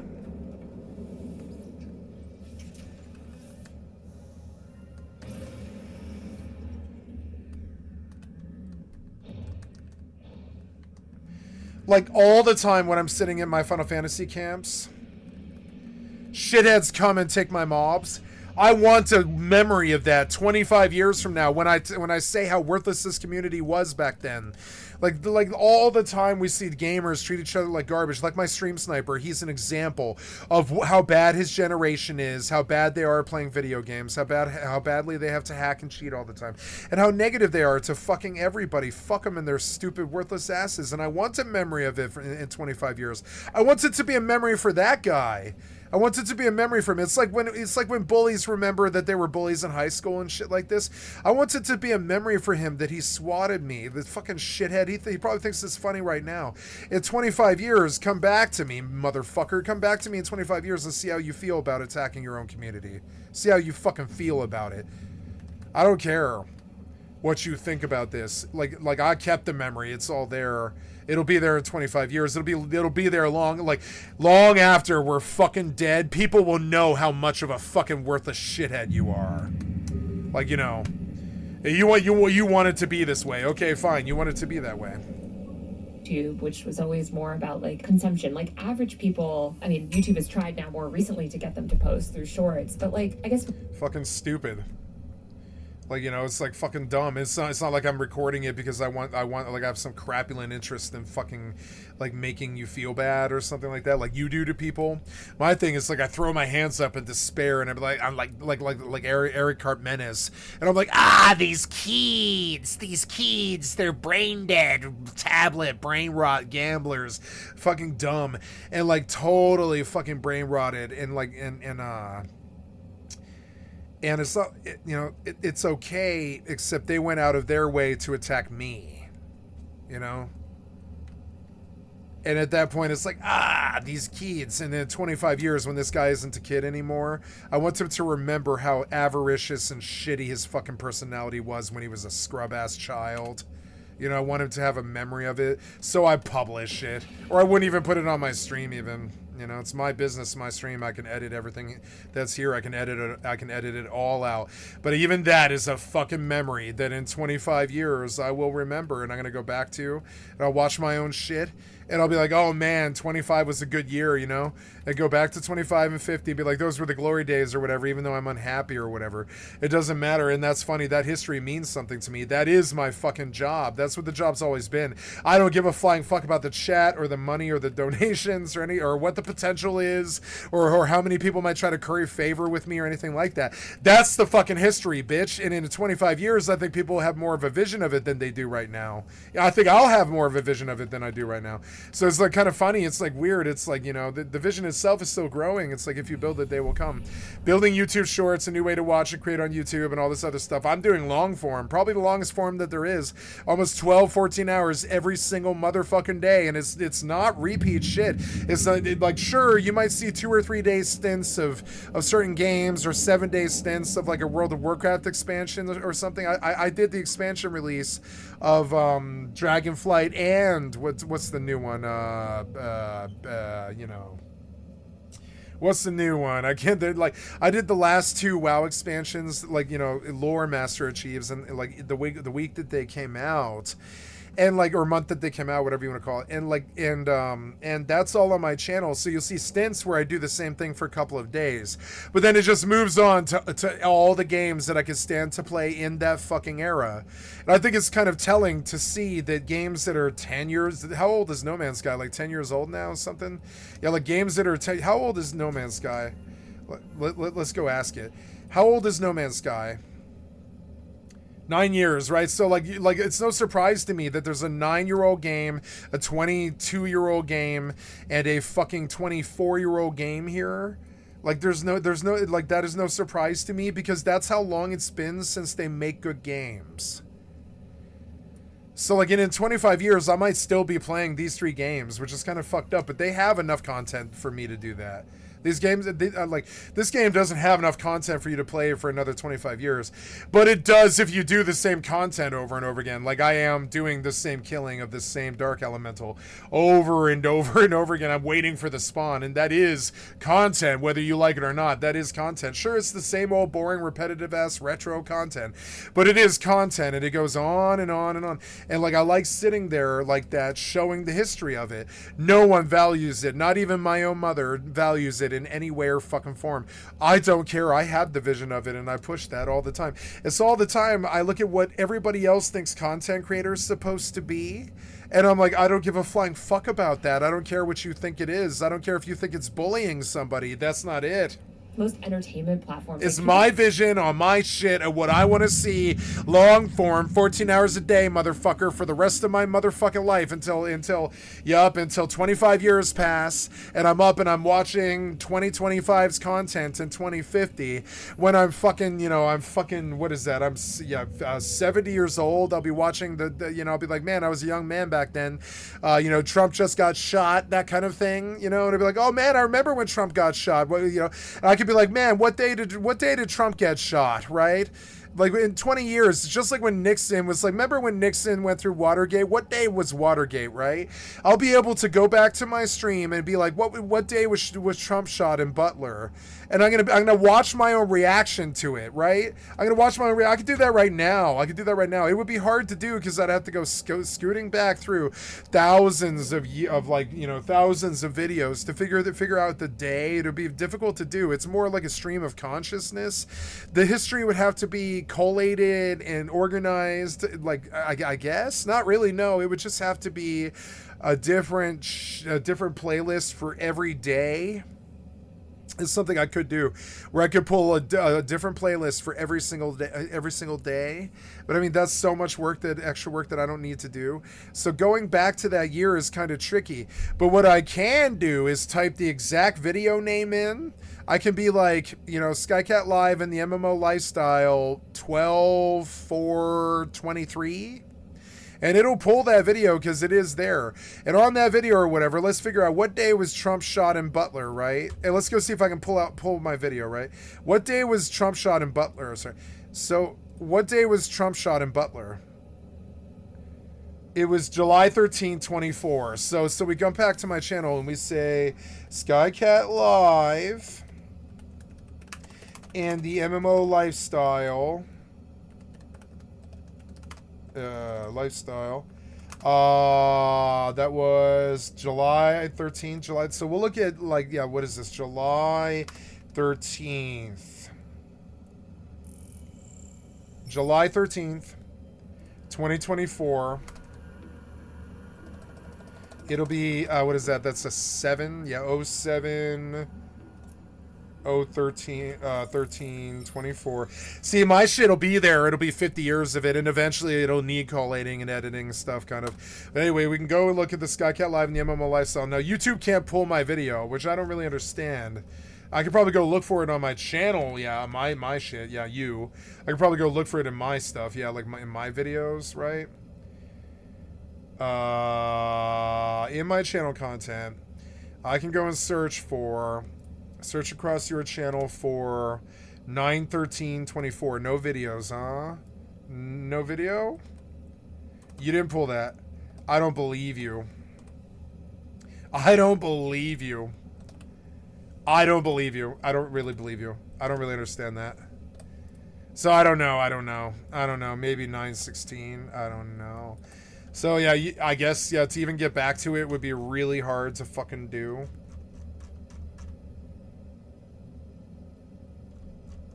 How many videos is it? It's just insane. 255 views. Ooh, nice. I'm getting good views. Yeah. How many views? How many videos have I done? It's hard. My dashboard, does it tell you?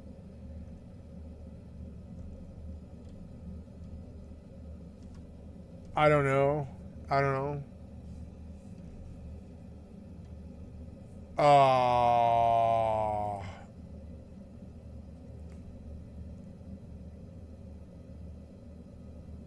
I need 500 subs to be eligible, which will take a while, but maybe I'll get there one day.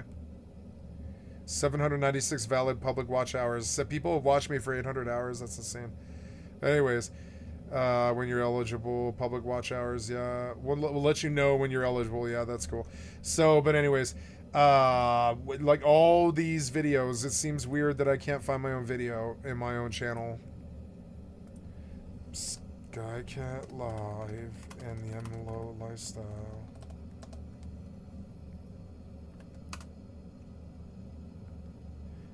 The MMO lifestyle. 20, what was it again? It was July 13, which was 07 7 13 713. You don't have it? You don't have it. 70625, but you don't have like show all, motherfucker, show all. Aww. 70625. Oh, 25. I don't know. Maybe they're deleting my old videos. I don't know. I don't really know. 49. We got more, do we? Yeah, pull me back here to 1725. That was January 7th. So maybe they only keep a year of videos. I don't really know.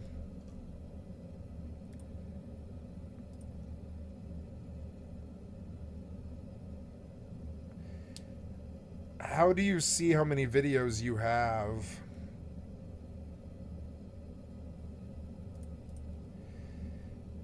How do you see how many videos you have on YouTube?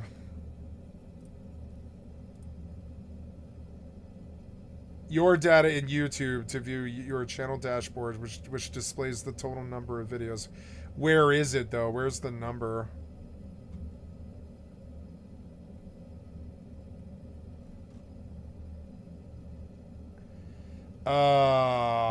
Published videos. Go to videos. Do you have a number? Where's the number? You don't have a number because you don't know, do you? How many thousands of videos do I have? It's insane. But anyways, you don't have a number. I don't know if they have oh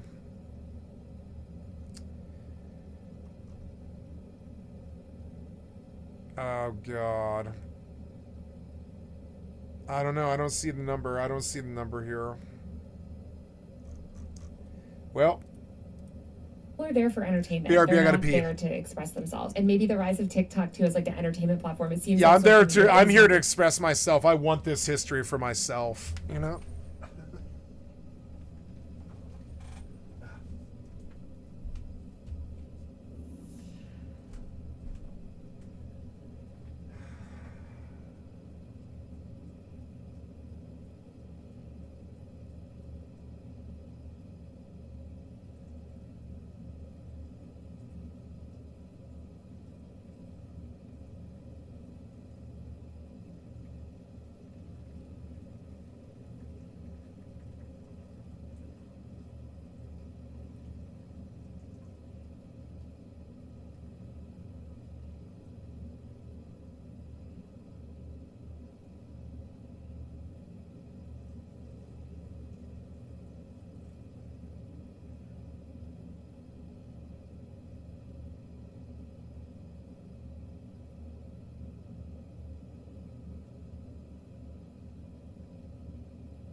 Does YouTube keep your videos forever?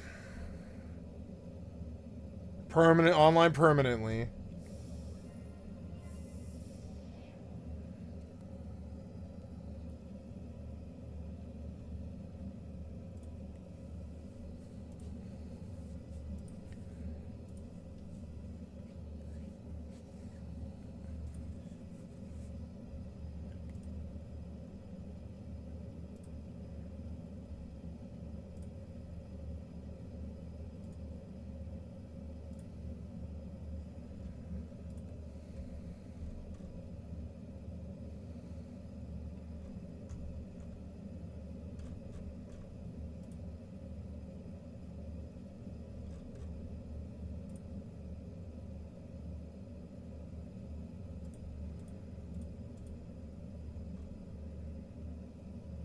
February 1st.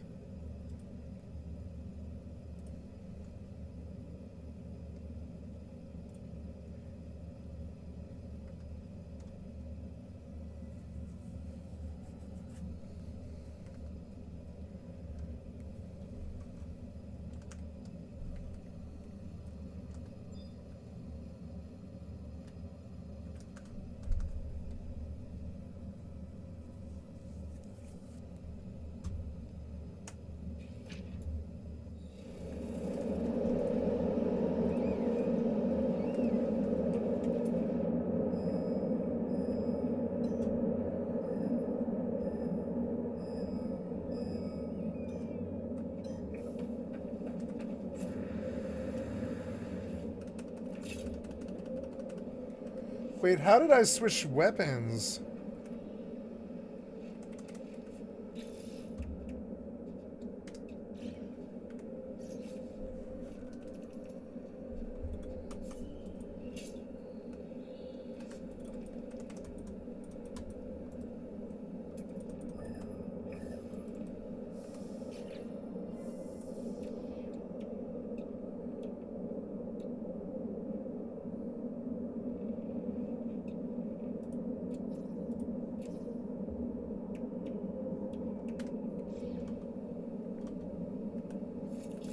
Oh, now I have a bolt caster. Oh, okay, okay.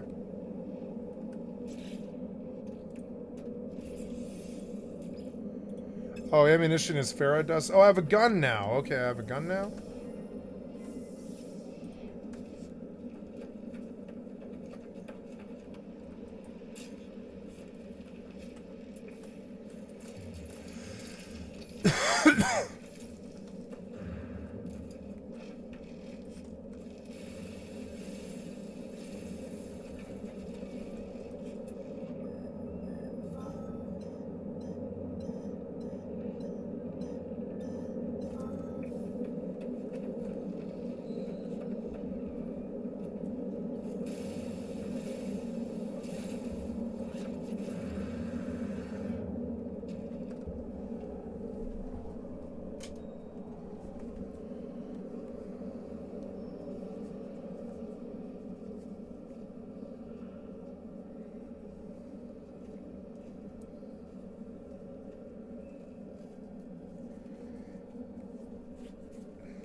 Units received.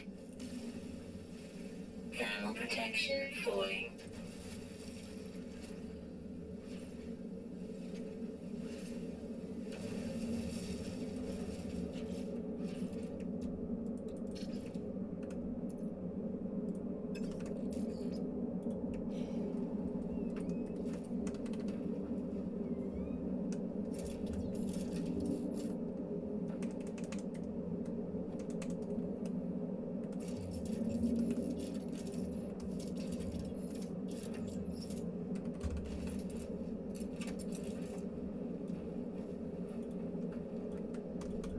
No ADS, wow.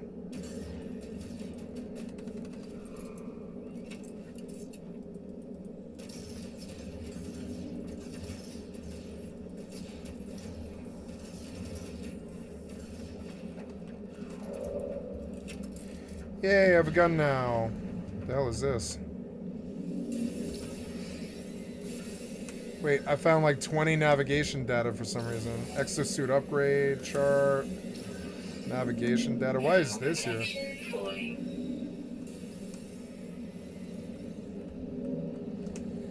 Navigation data. The hell was this? Why was this all just here? It feels like some GM like dumped a bunch of loot on me.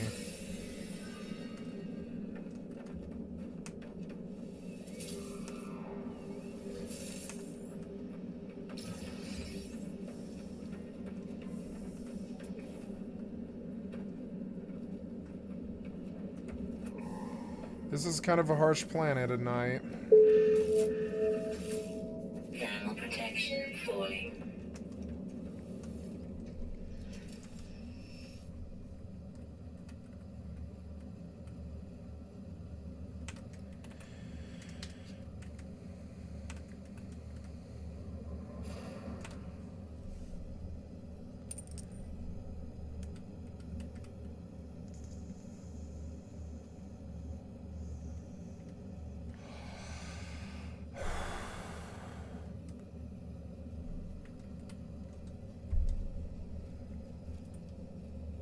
I want to rewatch a video I watched this morning.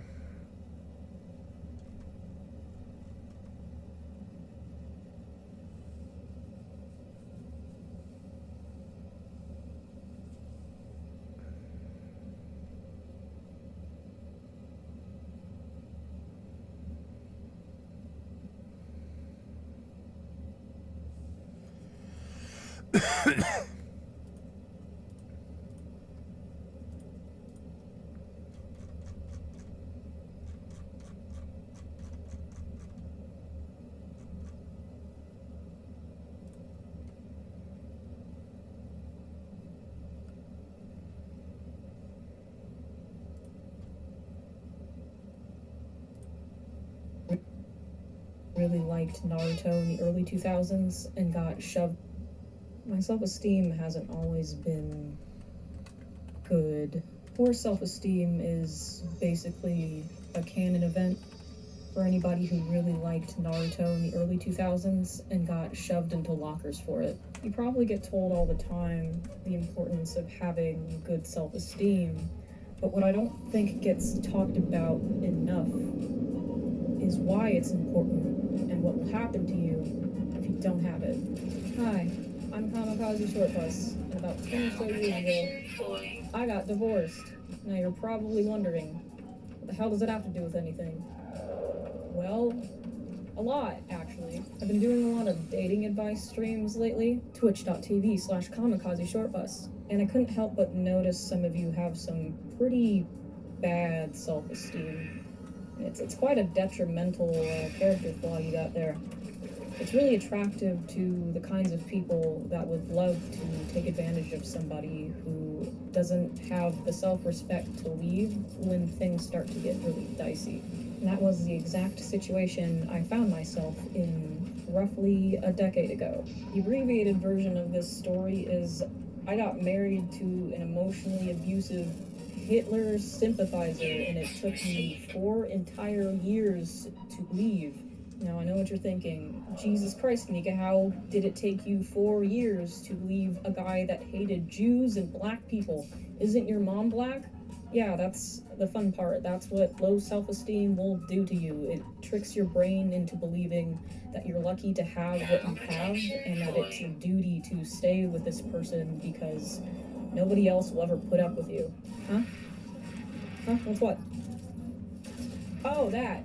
Yeah, so this is still technically an art channel, so we gotta keep things at least somewhat art related. So that's my little story time avatar buddy.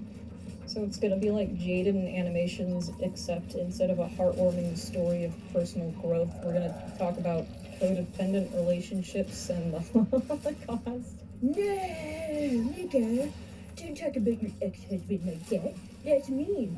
Don't you want your children to have more out of you? Don't drag a man who can't defend himself. There isn't even a good reason to call a man a psychopath. These damn women and their fake abuse claims. Bro, shut the fuck up. First of all, there's an equipment testing stream VOD up on my channel right now where I'm eating watermelon in my bathtub while wearing clown paint. Do you really think I give a if my YouTube channel has broad appeal? No. Remember, kids, free will implies the existence of paid, subscription-based will, and as a certified broke-ass bitch, I ain't paying for dick.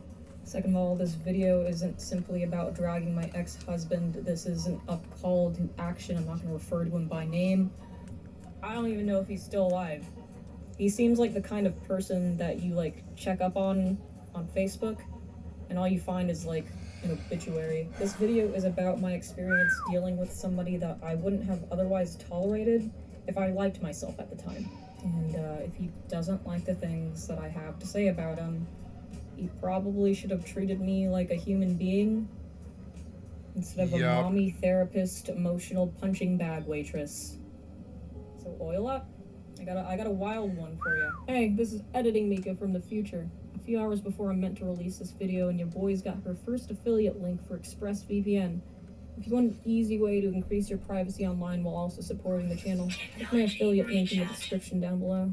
Thanks, bye! The year is 2012, and I, at the ripe old age of 20, had never been in a relationship before. I hated this about myself. While most of my friends were on their third or fourth boyfriend, I was a weird, chubby, weeaboo loser who'd never made that sort of mutual connection with anyone. I wasn't sure what made me so absolutely disgusting, but if it was about my appearance, I knew there were a few things I could try to do something about it, so I got really into weightlifting. I thought maybe if I went from being flabby and mid to weirdly shredded in mid, someone would have to love me. People don't care about your personality if you're an unfuckable goblin. If you're not attractive, you might as well just give up and go, like, live in a sewer or something, and apologize to people every time they make eye contact with you. So swole I became, and it amounted to, you guessed it, 0 fucking boyfriends, and then an additional passive patched into my body dysmorphia debuff. I was no longer just ugly, but now my muscles were never big enough when I looked in the mirror. Maybe that wasn't it. Maybe I was being too hard on myself. Maybe it wasn't because I was hideous. Maybe it was because I just didn't get out often enough, and if I did get out, it's not like I would strike conversations up with anybody. So I did the only thing I could at the time to let my personality shine without it getting ruined by having Asperger's. I joined a dating website. Notice how I didn't say dating app. This was a long time ago and I'm old. Dating apps weren't invented yet. I joined OkCupid, the website. Dating websites were completely different from what they are today. It wasn't about swiping quickly based off of looks alone. You had like a 70-question personality test that grouped you around based on hobbies, interests, and lifestyle convictions. And rather than being shown one person at a time that you had to make an immediate deduction about before you could see the next person, you were showed a gallery of people local to you sorted by personality relevance. So naturally, when filling out my profile bio, I put in a few inside jokes in order to hopefully attract people I had something in common with. I was an avid lurker of the 4chan fit board at the time, so as one of my interests, I put squats and oats, and that's how he found me. Another fit shitposting enthusiast was messaging me, asking me what my 1 rep max squat was. And for the first time in my life, somebody that I was interested in was interested in me.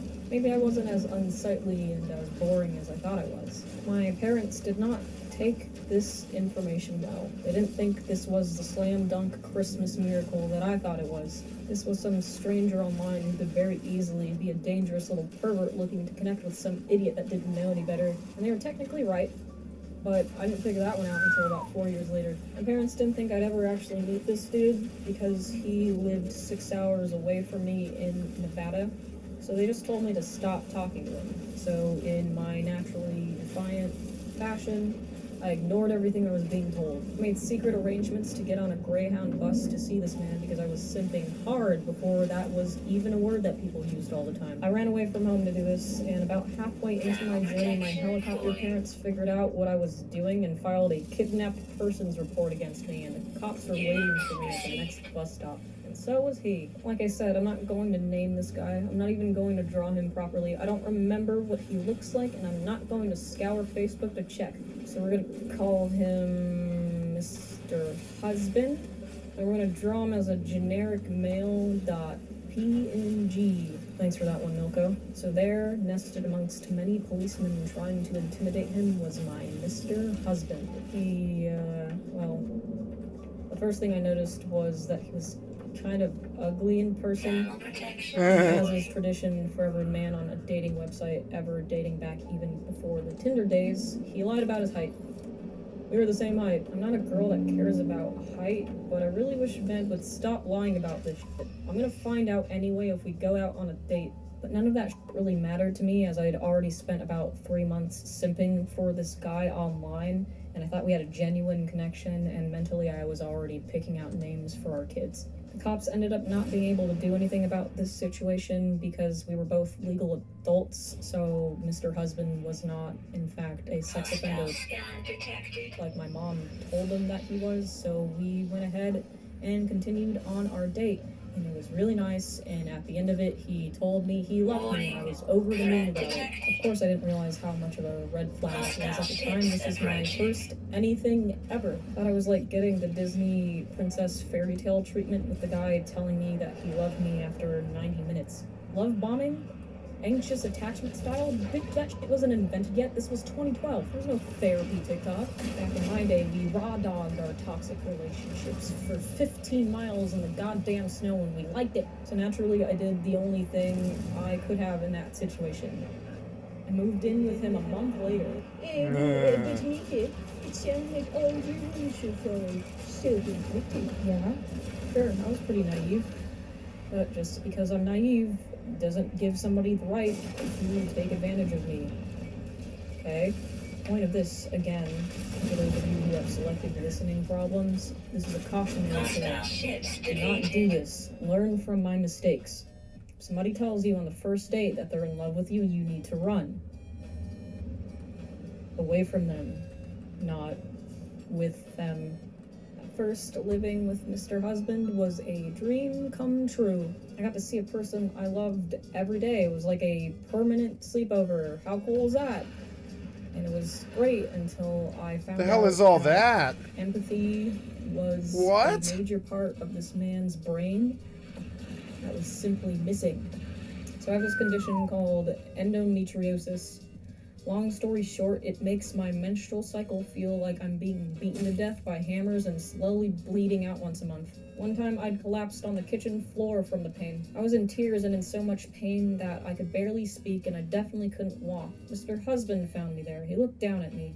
I did my best to say, "Please, bed, take me to the bed," hoping he would carry me to the bed. He was certainly more than strong enough. Instead, he just looked at me confused, and then he scoffed. He grabbed a glass from the cabinet, poured water in it, and went to bed by himself. I lied there for another 3 excruciating hours. When the pain finally subsided, I got up and walked to the bedroom. "Hey, how come you didn't carry me to bed? Or like, bring me Carry you to apple or bed? water, or even ask me what was wrong?" It's not my problem. What am I supposed to do? Rub your p until you feel better? Get over yourself. Warning I was signs. completely blindsided by that comment. Yeah. Nobody in my life had ever said anything that cruel to me before, not even my worst middle school bullies. But of course, the low self-esteem in my brain whispered to me, "Bro, of course it's your fault. Why did you even ask him? You're pissing him off. Do you want him to break up with you?" So I said, "Oh, my bad." Then I made a point to exercise more than usual so that the stress on my body would stop me from getting periods. There were a lot of little mishaps like this where I would come to Mr. Husband with an issue only to be met with dismissal. Obviously, I wanted to study art so I could become a 3D artist or an animator. Mr. Husband asked me, "Why? You're not even good." Again, crushing my spirit. "You'll never make it," he said. I think this criticism was born out of some sort of...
inferiority complex.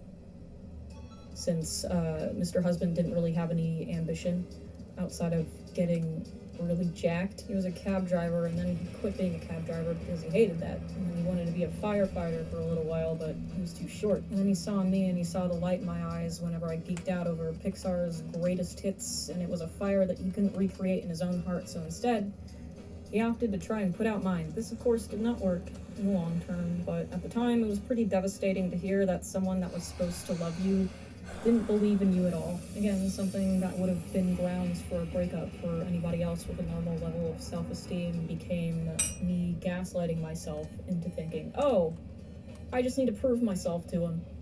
Then I'll be worthy in his eyes. And I felt kind of guilty that I had this dream and Mr. Husband didn't really have anything. So I tried to pry deeper in order to get something out of him, and the best he could come up with was he just wanted to get really shredded. Since I was his live-in GF, I also really wanted to prove that I was useful as a long-term partner. So this is how he goaded me into cooking for him 3 times a day for years. Can't get jacked if you don't eat. That was my problem now. If anyone ever asks me in my stream chat why I fucking hate cooking so much and why I don't even do it for myself, and at times I resort to keeping a single block of cheese in my fridge in order to meet my nutritional needs, this is why. Cooking for Mr. Husband was interesting. I didn't do it, he would guilt trip me. He'd languish in front of his computer like a starving African child and complain that his gains would be lost. And he wouldn't lift a finger to make something himself. And God forbid I ever burn or overcook something. If I did this, he would scream at me and call me a stupid bitch, and I'd have to start over. So I had to cook it perfect every time, and holy shit, this man was picky. He actually hated eating, which was an interesting problem to have for somebody who wanted to be a bodybuilder so bad. So instead of, logically processing that one, he made it my problem. It was now my mission to figure out the kinds of things he liked eating. I remember one time he told me he really wanted homemade fried chicken, so I said, Of course, honey. and spent hours looking for the best fried chicken recipe online I could find and buying elaborate herbs and spices to, really impress a 23-year-old toddler. I brought him the fruits and neighbor, and then went to go prepare my own meal, which was not fried chicken. I was trying to eat really healthy at the time since I was on this fitness kick after all, and I didn't really want to slam a bunch of fried chicken down my gullet. So yeah, I wasn't just cooking 3 meals a day for him. I'm not going to I was take the cooking 3 yellow. meals a day for me. So a total of 6 different meals, because he never wanted to eat any of the healthy stuff I was eating. So I came back to collect his plate and wash it. I also did all the housework. Didn't do jack shit. I looked at his plate. He peeled the battered skin off the chicken and only ate meat inside. Perplexed, I asked, hey, sorry, was it not good? What do you mean? I ate it. I just no. want the south one. You peeled the fried part off from the fried chicken. What are you, stupid? Nobody eats that part. Huh? What the hell did you have me fry it for? The skin is just there to lock in the flavor. He's right, but I figured still. it was just maybe disgusting, and maybe he just did his best to eat what he could. No, I bet it was really good. I would good. later receive confirmation when I paid closer attention the next time he made me go get him Popeye's fried chicken. Did the exact same thing, and kept requesting Popeye's fried chicken anyway. Trying to figure out what Mr. Husband liked was difficult, to say the least, and this was something that extended beyond food. I wasn't really allowed to have interests outside of his. Like, if we were watching TV together, No anime allowed. It could only ever be stuff he liked, which was, what was that stupid show with, what was his goddamn name? Steve Buscemi. It was on HBO for a while. Boardwalk He made me Empire. watch a lot of that. I hated that show. Same as listening Boardwalk to music in the Empire, are you car serious? or picking out if we were going somewhere. It was always his choice, and my opinion didn't really matter too much. He never really asked me. But what really hurt about Mr. Husband's enforcement of his opinions was his opinions on me, specifically about my appearance. You see, I wasn't even Mr. Husband's type. After I moved in with him, he made a point of reminding me daily that he would have preferred if I looked like somebody else entirely. Wow. Started slowly, just a few small suggestions like, oh, you should stop straightening your hair, it looks better curly, or wow, you're kind of pale, have you ever considered getting a tan? To, yeah man, you're really tall and dumpy, your arms are too long and you look like an orangutan. You have a black person's nose and it looks weird on your face. Green eyes? Yeah, they make you look like a freak. I prefer if you have brown eyes. I think women with brown eyes are the prettiest. Dye your hair blonde, I need you to look like a bimbo for me. Stop wearing pajamas around the house, it makes you look frumpy and it makes me not want to have sex with you. You should dress up even though we're not going anywhere. No, actually, I prefer Southeast Asian women overall. I wish your skin was darker like my ex. Now, there's a comment nobody wants to hear. Nobody wants to be compared to a failed relationship from the past, but that one was particularly interesting to me since, I've never had that treatment before. So I pried further. Who was his ex? What did she look like? Why couldn't I compete with her? Was she prettier than me? Why wasn't I good enough? Didn't I tell you? I sworn I did. Yeah, my ex was trans. Free-out. Still had the equipment. Yeah, honestly, I'd probably like you a lot more if you had a cock. That would make things a lot easier for me. His ex was trans. There's the issue. I was like, what man ever, and I'm saying ever, what man ever is like, makes me not want to have sex with you? Even the period. Nope. Still not enough. I want to kill this elemental. You are camping here. You will get angry if I do, huh? I wish to kill this one. I'm not going to talk to you because I came here. I'm not going to take your elemental from you. It's fine. It seems like you need this one. And I'll wait since you came here and you're like stealing it.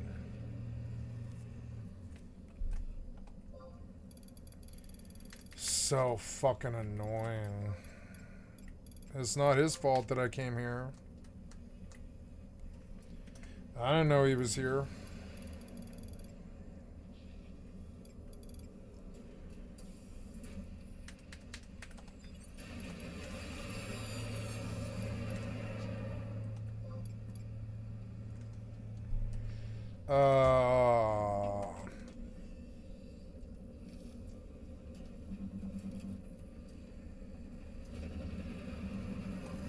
I want to go somewhere where I don't ever see anybody else, but it's still money, and very close to an outpost.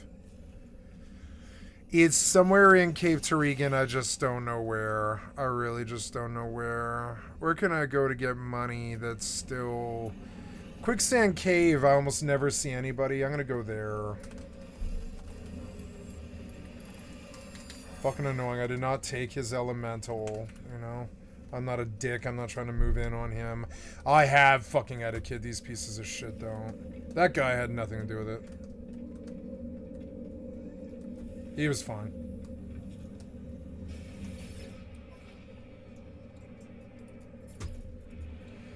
This incestuous server is starting to annoy me. Retail wouldn't have this issue. But I mean, I don't want to pay for retail. I don't want to pay for retail. I don't want to deal with POL. I don't want to log into POL every single day. I don't know. I don't want to not have like these nice graphics and stuff. I don't know. It's hard. I'm gonna go open my door because it's nice and sunny now.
whole time that she's talking shit about his personality, the whole issue was he was gay. Doesn't surprise me. It's for all the trans girls out there. If you've ever felt dysphoric about being pre-op, know that there has been at least one case of a cis girl who has wished to be you, and it was me. So yeah, there was no way I could compete with that. I really wasn't his type at all. The more this relationship progressed, the more I felt minimized, because there was just nothing I could do to ever feel worthy to him. And this affinity for trans women was particularly interesting, considering he was an ultra gay right-wing white supremacist an effort, and I don't mean that as a gay slur, I mean it as a straight white male dilution of those terms, because maybe you told a spicy joke about black people, or you liked an Asmongold clip. Like he's like the straight white male.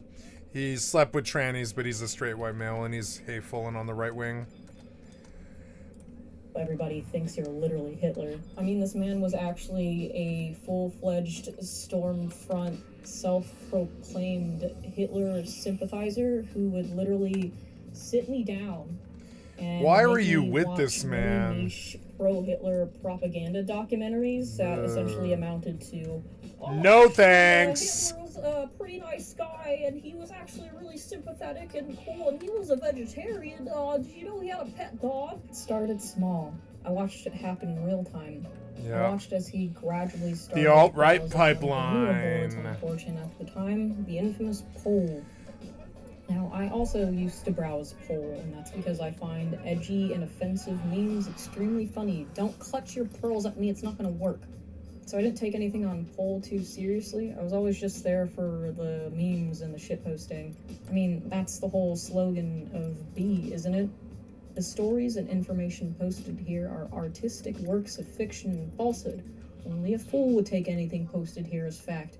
Mr. Husband, however, took everything there extremely seriously, and he would end up self-radicalizing. And then, of course, he would push his beliefs onto me, and every time I tried to argue against it, it would result in a fight. He did anything he could do to make me feel stupid and start crying, and he absolutely could not be reasoned with. I'm not someone who's ever been particularly interested in politics, and I get pretty bored just reading the news, but this man was browsing poll all hours of the day. Just because he liked to feel it's funny, I have a lot of interest in politics. It comes up a lot, mostly because I feel like my country's dying. If my country wasn't dying, I wouldn't give a living shit, and don't. I don't think about it. I don't do it. The only time that I'd put a lot of politics on my channel, or even in my life, is when I think my country's dying. I meant to go to Kuzats, but I went here instead, but that's okay. Whatever. Information, he was able to pare it back. So basically, he had 4chaner hardware running Redditor software, and got to the point where he went full Holocaust denier, Hitler sympathizer. Of course, they always do. For every single thing wrong with him personally. Can't get a job. Yeah, like Bagon had a weird thing about this. He was crazy, right-wing pipeline. He still is. And he definitely believed that Michael Jackson was innocent. And I was like, I'm sorry. I'm sorry. I mean, they did convict him. Like, I mean, I'm sorry. It's just weird. It's like it's almost like a Holocaust denier thing. And he was like, no, they wronged Michael Jackson. And I was like, there was how many victims? 36 or something. The Jews did it. Shit stains in my own pants? Well, it couldn't have been me. So obviously it was the Jews. I actually got worried that he would find out that I really liked Steven Universe at the time, because Rebecca Sugar was Jewish, and I didn't think I was allowed. I know there are going to be people in the comments saying that arguing about the exact number of Jewish casualties related to the Holocaust does not make you a monster, because literally every time I talk about this on the stream, someone brings it up. This is not about that. This man straight up thought, 1, the Holocaust didn't happen, 2, it should have happened, and 3, Hitler was pretty cool, and we should do the Holocaust for real this time. That'll fix society. Outside of the Hitler stuff, he would just absorb every single right-wing conspiracy theory he could get his hands on, and I wasn't allowed to argue about it. This included, but was not limited to, women shouldn't be allowed to vote. Women are inferior to men in general. Gays are bad. Climate change. Why do women date absolute fucking assholes with trans history in their past and stuff who hate trans? It's fucking weird. It's fucking weird. It's not real. Dinosaurs Why not are they real. always crazy? Like, why is the right wing always crazy like this? It's weird. They are. The Jews took your foreskin to control you, and space is fake. And if I didn't agree with this stuff, he would take me to his dad's house, who was also very Nut. conservative, and then Right-wing they would nut. both grill me about it for Hours. literally 9 straight hours. I'm not exaggerating about this. No, I think you are. 9-hour. Being real. This is as close as we ever got to going on real tape. Oh, we would go no. to his dad's house, and then him and his dad Really? would grill me on like You are an in amazing climate change or girl. something. You are and, obviously an amazing girl. Until Don't I listen. cried while Fox News played in the background. Being really into trans girls. Oh my god, I would cry while Fox News was in the background.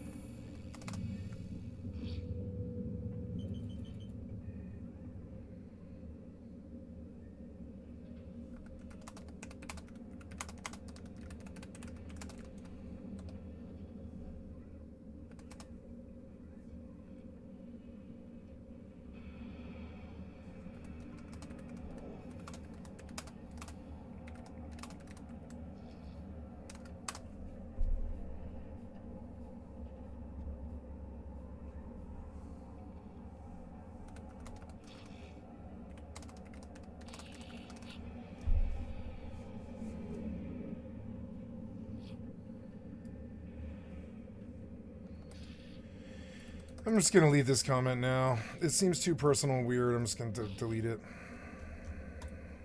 Girls kind of felt out of character for him, but I feel like it's also always the most conservative, homophobic people that end up secretly gay. Yep. I think if I were to play armchair psychologist about it and reflect about this several years later, I would just say he was some variety of gay. Maybe Yep. not all the way That's what I thought homosexual, too. But definitely not straight. No. either. If you Even in his if you sleep with a dude, I don't care if it's a trans person or a dude. If you sleep with somebody who has a penis and you're a male, you are no longer straight. I'm sorry, and that appears homophobic what I'm saying, but I don't care. It's totally fine. You know, go ahead. Being gay is fine. You know, I have none. What I'm saying is not homophobic. I'm saying that's a line you can't come back from. It's not like you are no longer straight if you touch penis and you're male. I'm sorry, but it's just true. So then you date this poor girl for years and you indoctrinate her with Hitler. It seems weird. It's all weird. It's just weird. It's just mental instability. It's just mental instability.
Thirst for a certain unit that I didn't want to admit that to himself, and he found solace in right-wing extremism.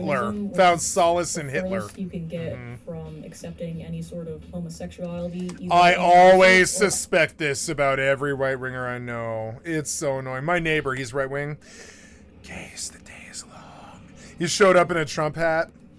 He doesn't like his son. He doesn't like his wife. Gee, I wonder why. He's unhappy. And he's struggling. But he's, I mean, not financially though, not financially. And I know that man's gay. I know he's gay. It's just weird, like the way he looks. It's weird as somebody who's in the closet who can't admit it, who's in the wrong scene with the wrong people, who don't treat people like that well. It's a Trumper, and I seriously got a very much closet vibe off him. And I was just like, oh, it's so weird. The people that you roll with are so homophobic, though. Those Trumpers, you know, they're not too, I don't know. I mean, sure, I'm sure some of them are progressive. I'm sure some of them are fine. Other people. Again, you're probably wondering, why didn't I leave them? After No self-esteem. Very aggressive opinions. That's always the problem with women. They somehow, for some reason, even though women suss out the social contract, and I mean this, women suss out the social contract, and I don't fuck with them on this level. They decide whether you sink or swim in this society, and I think that's only right and proper. The same way the men decide if war happens, women decide whether or not you have social standing in this motherfucker or not. The social standing thing is their purview.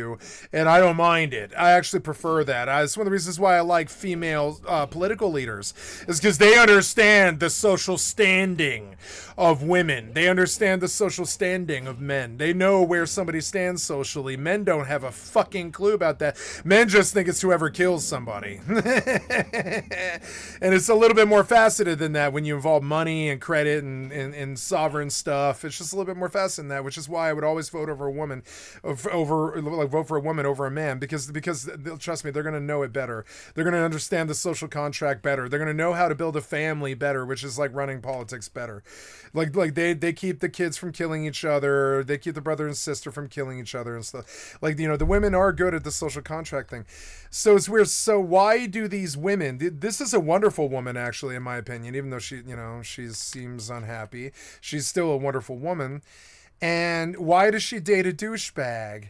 And the answer is low self-esteem. They somehow, in their weird mind, they somehow trick themselves into believing that they're socially below the person that they're with or some such, or that person is or that the stability that they have with that man is something that they don't want to lose, which is something I do relate to. I like keeping girlfriends and stuff. I always have. But like, when I don't always have now, it's been a gap now, but up until I was like 39 or something, I always had a girlfriend. And they put themselves socially below the person, which is fucking weird, because when you really think about it, power is the only thing that really differentiates anybody in this society, really.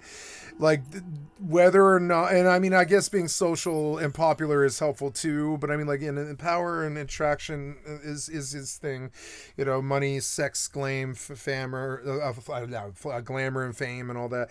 But like, it's still a social contract that women suss out, kind of. And it's weird when a woman tricks herself into believing that she's worse than her douchebag fucking boyfriend or whatever. So then they go along with them. And you see, and this happened to my friend Cloud. It happened to my friend Cloud really badly. They just go along with it.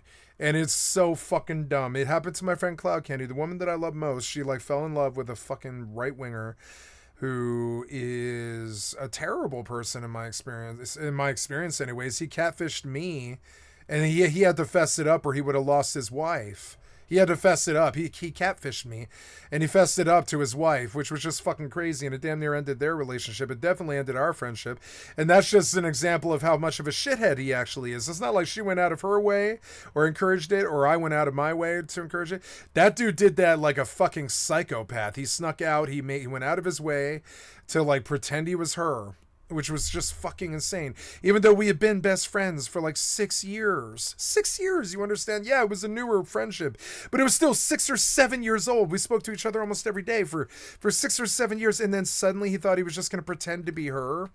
And as he pretended to be her, he was like, you know, I don't think you can handle it. And I was like, I can handle anything. But no, he was right. I couldn't handle it. I was like, oh, no, I can't take the disrespect of somebody pretending to be somebody else to trick me. No, you're right. I can't handle that. No. I don't know why I should. Why should I? I can handle a lot of things. I can handle like, oh, she doesn't love you or whatever, or oh, you know, we're getting married, or I can handle all this other stuff, right? But no, I can't handle like I catfished you using my girlfriend's identity to pretend she was her, to try to act like she was right wing. But I mean, and as I said to him the first time he ever asked me as a catfish, I was like, the cloud candy that I know loves everybody, and you know, and it was weird. And he was like, you're gonna end the friendship because you're liberal and we're right wing, and I was like, yes, you can tell yourself whatever the fuck you want to tell yourself. Tell yourself that, but no, what it really is you catfished me, and you're an asshole, and she's dating an asshole, and all I'm trying to do is be her fucking friend, right? And you obviously can't handle that, so you catfished me. And I was like, it's obviously not going to work. The friendship's not going to work. It's a long distance one anyways. The friendship's not going to work. The fact that you catfished me isn't going to fucking work. I've never let somebody disrespect me before. I'm not doing it now. I blocked him and shut it off. I was like, goodbye. Don't ever speak to me again. But it's weird. The whole time, he kept talking about how I was a loser left-winger who watched Hassan, who was never going to amount to anything, who lived in a trailer, who was just fat and had no money. And I was like, yeah, all of that stuff is true. But, I mean, it's not a competition. You motherfuckers are engaged. It's not a competition. I'm not out to be a threat to you. I'm not out to marry her or something. I'm like, not anymore. Not after you catfished me and used her to do it. And it was just insane. I was just like, I don't know. All of those things you stated are true, but they don't matter. Your weird bullying me matters, you weird shithead, you fucking shithead muggle. And I was like, don't ever speak to me again, shithead muggle. I don't want to be around bullies like you. Goodbye. You know, I didn't call him a name beyond muggle. I called him a muggle because that's the worst insult that I can think of. The man had no magic in him, which is just fucking weird for somebody like Cloud Candy. That's another thing. Like Cloud Candy, like I heard Lana Del Rey married a fucking alligator tamer, right-wing MAGA alligator tamer. I was like, how the fuck do you, Miss Los Angeles, Miss Lana Del Rey, Brooklyn baby, you know, marry a MAGA alligator tamer? He better love her, and like the Travis and Taylor like thing, because it's like fucking like they like because that's kind of weird. You come from the most leftist, pro bisexual, pro drug, pro party leftist, like fucking like crystal healer, like vegan, like I'm describing Cloud Candy here, like the most leftist person I've ever met. I think is Cloud Candy. Without trying, she's like that. She's like a vegan without trying. She's like bi without trying. She's like accepting without trying. She's really not like a judgmental person. She's like the most leftist person I've ever met. How she ended up with that right-wing douchebag is beyond me. And honestly, that's the problem. At that point, she began to look a lot less attractive to me, because I was like, I don't know if you're going to get hoodwinked by a Donald Trumper. Like, I don't know how much of a good mate you could be, kind of. It's sort of weird if you're just going to be blinded by you're just going to let some right winger control you, use you to catfish somebody, like steal your phone, or not steal your phone, but at least steal your identity on your phone to go catfish somebody. One of your best friend, if not your best friend. And in the conversations that he's catfishing, he can see that she says to me all the time that I'm her best friend. So he went after me because he's threatened by me. And I was just like, at the end of it, he was like, you fucking F it. And he was just full blown calling me the F word over and over and over again. And I was like, I don't know what I've done to you to make you want to call me the F word. It's not like I've even seen your girlfriend in 5 years. I don't know what I've done here. I'm sorry that I fucked your mother or whatever was what I was saying to him. I was like, I don't know what I've done here like all I've done is help your girlfriend. I don't really understand that. That's it. I haven't even seen her in 5 years. What the fuck? It's obviously the relationship didn't work. Whatever. We're not together. It's fine. So, but it was just fucking weird. He was totally threatened by me. He knew that she was telling me all of her inner thoughts and all this crazy stuff. I was the confidant. I was the person. I was the best friend, not him. It was fucking crazy. And it's weird. It's like, I'm sorry, motherfucker. Your bitch chose me. You know, I'm sorry, but it just is like kind of like that. It sucks, you know. But you know, being an honorable man, I hadn't seen her in 5 years. She chose somebody else. I was like, okay, that's fine. There we go. So then, but then she spent all of her like time and energy like talking to me. It was either taking care of her kids or talking to me, one or the other. So it's fucking weird to see the right-wingers so fucking threatened by everybody else, threatened by black people, threatened by people like person of color, threatened by the guy who fucked his girlfriend first. I got there first, you know, I'm sorry, but I did. I got there first. Like, threatened by people who fucked his girlfriend first, threatened by people who watch Hassan, threatened by people who are leftists. It's just weird, all that shit. And it's like my only bigotry is toward these closed-minded people. Their bigotries run far and wide. You know, they're like wide stretching. They're like far stretching. Their bigotry like is far stretching across many different categories and stuff. But for me, it's only one person, right? So it's like fucking dumb, and that's stupidity. My bigotry is stupidity, and I've never met I'm sorry, I've seen people be smart on the right wing, but usually idiocy is the end all be all result of it, or violence, one or the other, stupidity or violence.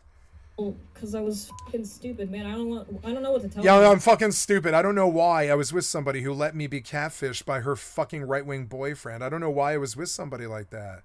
In the end, it was also like a wake-up call where I was like, it makes her look a lot worse. She let this happen on her fucking watch. She was probably reading the text and didn't know what to do about it. I don't really know, but it was like fucking fucked up. And it was dumb. And at the end of it, I was like, man, he was like, you fucking F it, like fuck off. And I was like, okay. I've never touched a man like you, muggle. Don't ever speak to me again. That's literally the last two words of the text, or last two sentences of the text. It was like, okay, I've never touched a man like you, muggle. But I could tell there was some weird thing with him. Like, I've never done this. I've gone down in the streets and called men, straight men, to their fucking faces F words before. Right to their fucking faces. That's happened. I'm not very proud of it, but that's happened. I've done it to straight men. I definitely have. When I was in the ghetto fixing to get in a gunfight or a fist fight or something like that. I've done that. I've been there, right? But I've never called a gay person that, or somebody that I didn't know that. It's just sort of weird. This guy, he didn't know me, and he consistently was like, there was like gay epithets over and over and over. He kept saying I was gay. I was like, you know, I fucked your girlfriend. I'm one of the few dudes she's ever like I'm just saying, I'm one of the few people who's ever been with your girlfriend, and I'm absolutely straight, you know. And it was weird. And then I was like, nah, it's obvious who's the weird gay person here. You seem to have a really big problem with like using homosexual epithets, using them on people who have slept with your girlfriend, which seems weird. And it was just like, no. I was really naive. The constant belittling kind of just made me feel like, oh, well, shit, this is it. This is as good as I'm ever going to get. Yeah, and they do this, and I did this too. I was like, I'm never going to be as attractive as her. You know, I might be more successful, but I'm never going to be as attractive as her. And attractive is the main thing that society looks at. So it's just sort of crazy. I was like, well, she's got the real power in society. I can't, you know. So I'm never going to be as attractive as her. And so I was just like, I always put her above me. And she kept telling me, she was like, you have to put me at the same level as you. You keep putting me on this pedestal, and I can't possibly live up to what you think I am. And I was like, okay, no problem. But I couldn't do it. Even in the end, I put her on the pedestal, and I was like, well, it's doing her a favor if I just slink away because she's better than me, and I just slink away like some kind of loser, you know? But the problem is, if the people were actually good people, if they were like good people with good hearts and souls and stuff, they would actually talk to you as you were doing this. If you were just like, fuck, all right, fuck, I'm slithering off now, bye, or whatever. If they were good people, they would address the problem with you and they would keep the friendship. If they're not, they just laugh at you or whatever. And it's not okay. I might as well fall in love with this guy even harder. Eventually, Mr. Husband would quit his job as a cab driver and I would get fired from Dunkin' Donuts. So he presented me with an ultimatum. Either A, go back to California alone, because I hate it there, and go chase your dreams as an artist or whatever, but count me out. And also, we're done. And also, I will Kurt Cobain myself if you do that. B, come with me to live in the deep south. We can live with my mom The rent-free deep and do south. nothing all day. Mom rent-free. Obviously, I went with him to Louisiana because I was afraid of losing him, and also he convinced me. Wow. You know, it's kind of funny, but it's, you know, now Cloud has a story like Stop this. talking to my parents while we were there, so he could control me better. And this is where things really start to wear me down. I can handle. Yeah, between the, you know, the like terminal disease that she's got and the terminal disease of men that she's got, yeah, it would make me tired of life. A lot of psychological abuse, obviously, but yeah, dealing with biohazards is, you know, where I start to get a little tired. I know that guy on TikTok whose entire gimmick is that his room is absolutely disgusting and there's like cockroaches everywhere. Ugh. I want you to close your eyes And imagine this times 10. and imagine. Breathe in for 4. Hold for 4. Breathe out for 4. Imagine something 10 times worse. That was Mr. Husband's mom's house. Nothing could have prepared me for the level of filth I would go on to endure for the next 2 years. Mr. Husband's mom had a severe hoarding problem that she refused to acknowledge, and she never cleaned up after herself, and neither did she encourage her 2 other younger children to do so. So naturally, their house was an absolute war zone of random hoarded bullshit, dirty laundry. I love real life stuff like this. You couldn't pay me to read fiction anymore. Like, what's a good fiction? Robichaux or something like that, right? You couldn't pay me to like pay attention to fiction anymore. The true life stuff is always so much more engaging and interesting to me because it's like, oh man, you lived with a hoarder too. Yeah, I just spent 5 weeks, like after the death of my stepfather, like unraveling a hoarder's house. And this isn't the first time I've had to do this for other people that aren't me. But as long as it's for other people and not me, you know, as long as I'm the one suffering and it's for other people that aren't me, you know, we can take care of the hoarder's house. Yeah, no problem. Yeah, as long as it's like, you know, as long as it's not me, as long as it's not my stuff that was hoarded and my stuff or anything. It's sort of weird. It's like always dealing with other people. Trash. Cockroaches. This stream is my demand that I get to focus on myself, because my team, my inner circle, they weren't like that. They're about outwardly focused on other people all the time, and my family's like that too. And I'm sorry, but my stream is like where I drew the line, where I was like, nope, this is where I get to be selfish and I get to talk shit about everybody, and I get to like get my frustrations out because it wasn't that fun. You guys weren't that fun. It wasn't that fun. It wasn't that fun. I remember like her, she can. You see that look on her face? I've got that too, where it's like, it wasn't that fun. You know, it's such Schadenfreude. It's like, sour grapes. It wasn't that fun. Scent of excrement everywhere in the house. Ugh. I'd made a terrible mistake in my devotion. I would say both my mother and my best friend have been hoarders, and my stepfather. 3 people. I have lived with 3 different hoarders in my lifetime. My mother I wouldn't say is a hoarder. She just had a lot of cats. She was a cat hoarder. She wasn't a great CCL. She was a cat hoarder. She liked Scottish folds, and they're so beautiful and wonderful that I would hoard them too. You know, they're like wonderful little, like the wonders of nature, Scottish folds. And so, but anyways, you know, and as long as it's somebody else's shit that I'm shuffling around all of my goddamn life, be it my best friend or my stepfather or my mother, whatever it is, as long as it's somebody else's shit, as long as I'm poor and I've only ever made like 200 grand in my whole life or whatever, and I've never had anything to shuffle around, it's only proper that I shuffle other people's shit around all the rest of my life. Right? That's just what my role is in humanity. I don't know why. And so yeah, every once in a while I burn out on drugs and fuck out or try to commit suicide or something like that. Probably like her, frankly, because it's just like, yeah, because being around you guys isn't that fun. But because it's mostly just shuffling your emotional and your physical baggage all around, like your mental and emotional and physical baggage around that just aren't mine all the time. Be it my mother, my stepfather, my best friend, my crew, my ex-girlfriends. It doesn't matter. It's always like, you know, so I was just gonna be, I finally, like 3 or 4 years ago, I was just like, nope, I'm going to start making my own stream. I'm going to live my own schedule. I'm not going to listen to anybody who wants to shame me about drugs or sex or alcohol or anything else like that I've gotten all of my goddamn life. I'm done with the shame. I'm done with the shame over smoking, like vaping hash or anything like this. I'm just not like, you know, I'm just not really like, you know, doing shame anymore. I'm not doing shame about my job. I'm not doing shame about playing video games all day. I'm not doing shame about being poor. I'm just going to do this stream. I'm gonna drop my mic. I'm gonna talk my shit. I'm gonna scoot with the motherfucking loot or whatever, and I'm gonna be myself for the rest of my fucking life. And I'm done trucking with people that just don't value me, people that want me to shuffle their shit around all the rest of our lives until they die of old age or whatever. People that, you know, I'm just sort of done with all of it. It's just stupid. I shuffled other people's shit around all of my fucking life. The whole time I was able to pack everything that I own, and this is still true. I can still pack everything that I own, which is a luggage, some clothes, and a computer, into the back of a Subaru and drive across the goddamn country. That's true right now. I mean, I have a truck instead of a Subaru.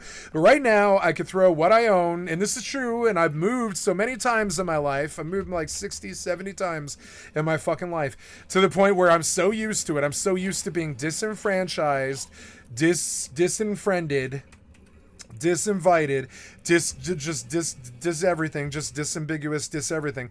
So it's just sort of weird. It was like, you know, dysentery sometimes. They're just weird. And like, and just disenfranchised mainly, to the point where, like, after a while, I'm just like, I don't think I can date again. I don't think I can have a family. I don't think I can have a job. I don't think I can work. I don't think I can laugh. I don't think I can laugh, but I don't think it can be, you know, in normal things. I don't think I'm a normal person. I don't think I can come back. I do have this self-esteem thing where I know that I'm equal with everything else in reality, including God, but I still view myself as lesser for some reason, because that was the hand of cards that I was dealt all of my life, from being autistic to whatever the fuck it is. And so, like, yeah, after a while, you know, there's a really good REM song called Monty Got a Raw Deal that I think about a lot, where I'm like, motherfucker, I got a raw deal. You know what I'm saying? I got a raw deal. It's fucking annoying. And so I got the raw deal in life, which was so fucking annoying. And most people would say it's because I didn't do anything.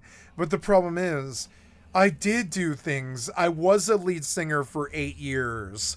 I was king of 2 high schools. I did lead the cops on 7 different high-speed chases, 2 of which I got caught for. Like, I was a drug dealer for 4.5 years. I did run with hookers and street people and shit. I did drive for the cartel. I did shit with my fucking life. They all the time, this weird thing. One of the reasons that we get this imposter syndrome, she's got imposter syndrome and low self-esteem. I don't have either. I have this thing where sooner or later you have to realize, after 39, 45 years, something like that the only good thing that ever happened to you was your family. That's it. The rest of it is like, you know, even your friends are gone now at some point. It's just like, it's just your family. That was it. That was the only good thing that ever happened to you. I mean, my home is, and where I live is proof of it. And after that, you're just like, well, then I don't need anything else. I don't want anything else. I don't want their politics, their money, their jobs, their life, their lifestyles. I'll figure out some. I'll rob people at gunpoint if I have to keep playing video games. I don't fucking care. I'll do whatever is necessary. But I'm not stopping my 14-hour a day, 105-hour week, fucking 420-hour fucking month of video games to like get off this fucking roller coaster and go be a real person, because the way that every bit of the way that you guys run the world is every bit a fraud. It's a fraud. It's a fraud. In the same way that I sit here and do nothing for the rest of my life is sort of a fraud. It's the same, but I mean, the way you guys run the world is just as bad or worse of a fraud. And I don't blame her for not trying. I don't blame me for not trying. Like, honestly, I don't try. I don't think she probably tries either. I don't really try. You guys were not that fun to be around. Be tested. The first problem I encountered was that his mom refused to close the front door. This was, of course, how roaches got in, but there was a more sinister issue. Mosquitoes. I have the blood type that mosquitoes really like, so immediately upon my arrival at that house, there was a swarm of mosquitoes that followed me in specifically. Oh God! And it's always now I wrote a song about this called "Trouble Travels in Threes," and it's not the poverty and the death of the country. That's the first. That's the first trouble, right?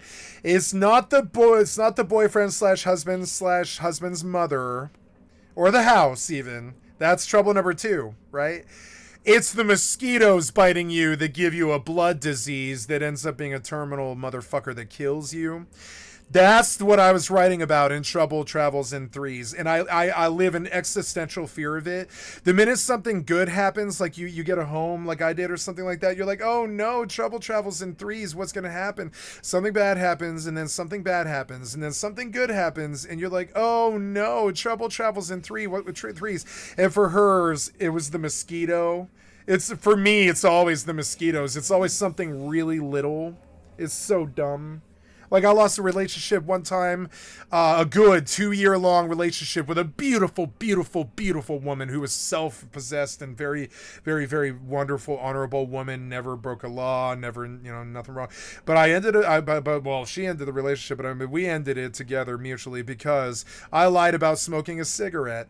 And motherfucker, that's like the mosquitoes that kill you in the end. It's like, motherfucker, if I can't lie about smoking a cigarette when I have a weak moment, I'm never going to quit cigarettes, which I didn't do for another 15 years or something. It made it way harder to quit smoking. I was quitting smoking. I hadn't had a fucking cigarette in, like, I don't know, 18 months or something like that. So when I finally had my weak moment, she broke up with me and she was like, you lied to me about smoking a cigarette. And she was like, I can't cultivate in you this willingness to lie to me. I can't trust anybody who lies to me about even something so basic as a cigarette. She's like, that's a deal breaker for me. I was like, I accept that. I'm sorry I did that to you, but I just had a weak moment and I don't like that I'm an addict to cigarettes. And I had a weak moment. I smoked a cigarette and I'm sorry. And she was like, yeah, we're going to end this. And I was like, okay, fine. That's acceptable. If you're going to break up with me for lying about smoking a cigarette, then it's probably not going to work when I lie to you about doing drugs. Literally, she was like, I think you might have an issue with drugs. And I was like, God damn it, why does every girl that I've ever been with say that? I don't have an issue with drugs. You have an issue with drugs. You have an issue with drugs. You judge people for doing drugs, and you shame us all the fucking time. We don't have an issue with doing drugs. I do it all the fucking time. Done it all the time, all my life. And no, I don't think I've been busted for possession and stuff like that, and I guess that was my fault. Or you could say that's your shitty piece of shit judgmental drug war. I don't know, And like, no, I used to argue with him like, you keep saying I have an issue with drugs because why? Because I get high? No, I think you have an issue with judging people who get high. Or smoke cigarettes. She was like, no, you were doing so well. You made it 14 months without smoking a cigarette. You were doing so well. And I was like, yeah, but I had a weak moment, and I sling cigarettes all day at this gas station a block away from where we live. And like, I sling cigarettes all day to addicts like me who are fucking fiending for their cigarettes and selling their fucking rent checks to get their hands on a carton and shit like this. And like, and I had a weak moment. I just smoked a cigarette when somebody offered me one, and then I fucking hid the cigarette butt in the trash can because I wasn't proud of it, and then I lied about it because I figured it would just be better if I didn't mention it, because like pointing out my weakness to somebody, I don't really see how that helps me or them really. Yeah, I have a weakness for fucking chemicals. I do. I'm not arguing with you when you say that I have an issue with drugs. The problem is I'm fine. You're the one who seems to have an issue. And I think this about my mother. I think this about the government. I think this about anybody who shames people who do drugs. Shouldn't the fucking consequences of doing drugs be the consequences of being a drug addict? I mean, shouldn't being a drug addict be the consequences of doing drugs, is what I meant to say? Shouldn't being a drug addict be the consequence of doing drugs? I think so, yeah. So, now, like, I don't think I've ever had issues with drugs. I think the system had an issue with drugs. I think they threw people in jail for it when they shouldn't have. I think mothers and sisters shamed husbands, wives, and boyfriends and sons for getting high and drunk. I think the shame that we have around it is unacceptable. If we just openly talked about it like sex and acknowledged the elephant in the fucking world, it wouldn't be so goddamn taboo and shameful and illegal. But no, that shame machine that you built, and I realized that I didn't want to be within the end. Sure, I'm the asshole who lied about smoking a cigarette, but it was easy for me to walk away from the like the best relationship of my life almost, in the respect that I was like, well, yeah, if you're going to judge me for it, then we probably don't have a good relationship. If you're going to judge me for smoking a cigarette, we probably don't have a good relationship. I feel this same way about my own mother. Black patches on the ceiling that you could see that weren't like a painting job. No, they're fucking black mold. They're black mold. Waiting for me. Oh no, they're mosquitoes. They're clumps of mosquitoes waiting for you to go to bed so they could feast. Gross. Not only do mosquitoes really yeah, I will not move to Louisiana. You couldn't pay me if I do. I've got to have 7 figures and an air conditioner and a sealed house. I'm not moving to Louisiana. Blood, but I'm also really sensitive to their bites, so I come from the dry Colorado desert, and you can't get enough water. It sucks the fucking water. You know you live in Colorado if you have scaly elbows, because the water, the desert sucks the moisture out of the fucking air and into the fucking soil and shit. And so yeah, on for 8 months of the year, there's no rain, nothing but dry. It's like the driest fucking desert, right? And I love the desert. You want to know what, it's kind of like that movie, what's the quote I'm thinking of from? It's The Aviator, right? Where's a really nice clean place? The desert. The fucking sun cleanses everything, and it's true. If you drink bad water, what makes the water bad? It's not that it might be poison. It might be lead or something like that, and that is a possibility. But what's more likely is there's a bunch of E. coli or bacteria in there, or dysentery, or some kind of weird stomach E. coli or virus and stuff. And so what solves that? You just put the water in the sun, and the sunlight kills everything in the water. You can absolutely cleanse water with just sun. It might not be good enough to get poison out of the water, but it will get fucking biological stuff out of the water. The sun will kill the water. So I like dry, sunlit places a lot more than wet, miserable places. And I can't think of a more wet, miserable place than Louisiana, at all.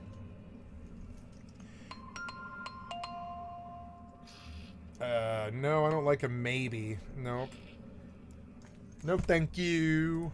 Like killing as many as I could before bed, I would always wake up with huge golf ball sized itchy welts all over my skin. There was also this time where the family cat came home with an insane amount of fleas, and instead of using a flea and tick repellent, they just put the cat down. They just killed the cat because she had fleas. It was already too late.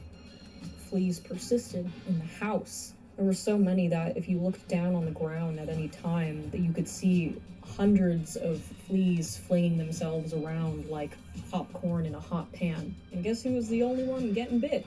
Not a lot of humans can say that they've had fleas, but I sure can. The worst offending place in the house. I've had fleas. I've had fleas because we had a lot of cats growing up. One working bathroom, and my mother caught Lyme disease from a tick. 5 people shared it. Often I would go in there to do my business and see that the youngest child had... My mother, she's got a replaced knee, a replaced elbow, and Lyme disease. That's the person that my stream sniper swatted. Their shit-streaked underwear on the fucking floor. Shit stains. The shit-stained human beings.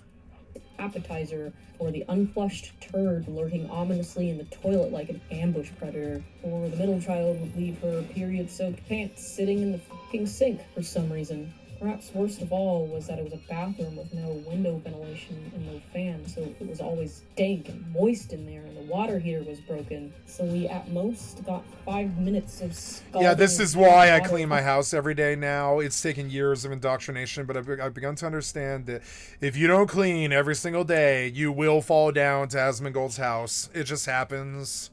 Asmongold's house happens. I've seen it so many times. If you don't clean every single fucking day, I do something. I'll scrub, even if it's just one dish. I'll do something. I'll do like, okay, I'm gonna lazily, like for 5 minutes here, I'm just gonna scrub 2 bowls and a couple of forks or something. But you have to do something every day, or the place just falls apart. And I do. I scoop the box. I wash my dishes. I make sure the recycling's in the fucking recycling bin, and the trash is in the trash bin, and all this stuff. Now, it was harder for me to do that when I was a meth addict and I was homeless on the streets and I had no money, no life, and no shower. But I mean, now I have all the abilities to do those things, so I do. Followed by freezing cold. There was a hair trap on the drain. And there's a hair trap on the drain that no one but me ever bothered to clean. I don't know what it is about the hair trap that fucks with me the most. Yeah, these stories, she's not making them up, and it's weird. I have a lot of stories like this. You ever lived with a bunch of fucking junkies? The fucking... Okay, I live with both a tinfoil junkie and a needle junkie, and they're both fucking disgusting for different reasons. Like, my ex, she would stuff 50,000 little tinfoil sheets, all with burnt fucking black tar heroin on them, and every drawer, every drawer, everywhere, like in the bathroom, in the fucking sink, in the fucking, like, everywhere you look was tinfoil with burnt ass fucking black tar on the bottom of it from the fucking lighters. She would go through 4 lighters a day, or at least 2 lighters a day or something like that. She was burned tinfoil and shit, and like all over the place was like 50,000 little square pieces of tinfoil that she couldn't fucking throw away. I do the same thing because of her.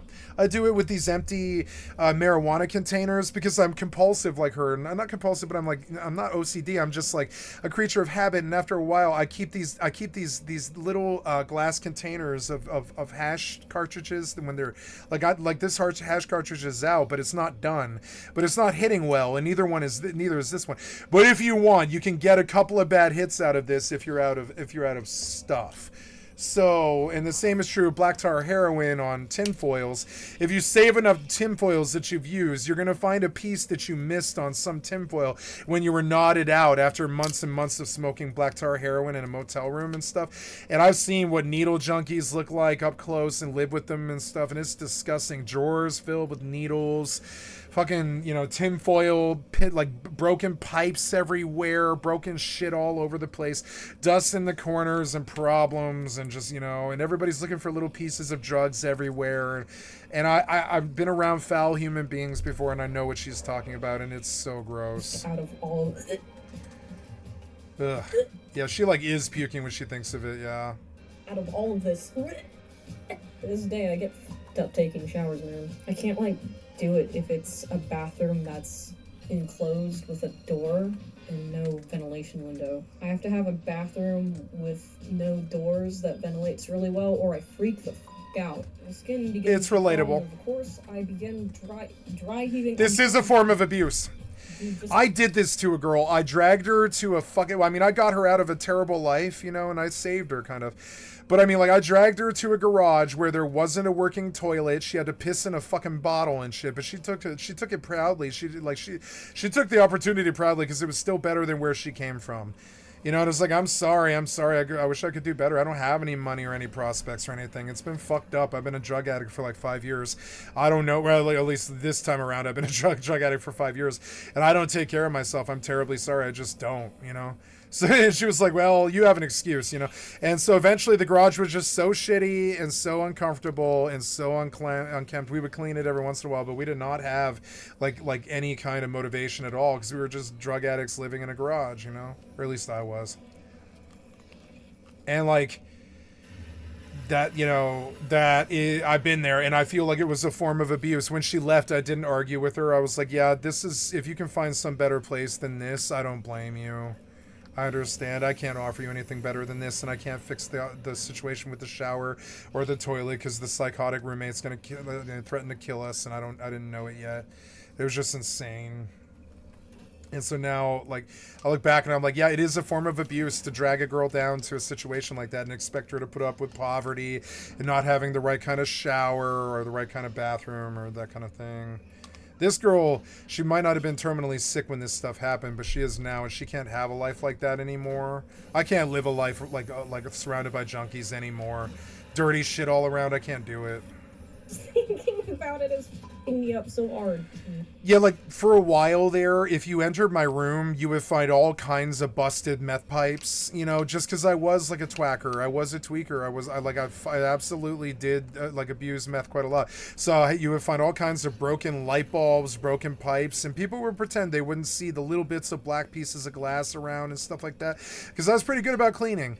But you would still miss it. There would be little pieces of black glass from a time you broke a pipe or something like that. But drug addiction is fairly dirty. I can't think of anything more grubby than, except for like basically baby diapers.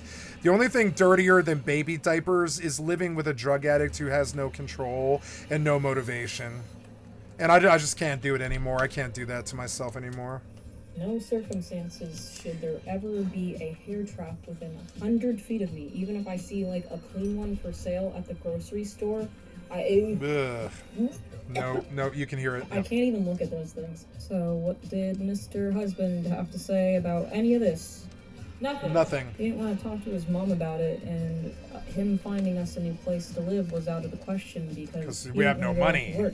Yeah. And I wasn't allowed to get a job because... You don't mention video games here, but there's this assumption that all he does is play video games. Am I right? She hasn't said it, but I think sooner or later you're going to find out that, yeah, and that sucks because, understand, yeah, I did for a long time period in my life, like probably 12 years now or something like that, I just did nothing but play video games, and I understand that how negative that can be for people. They have a negative connotation about that.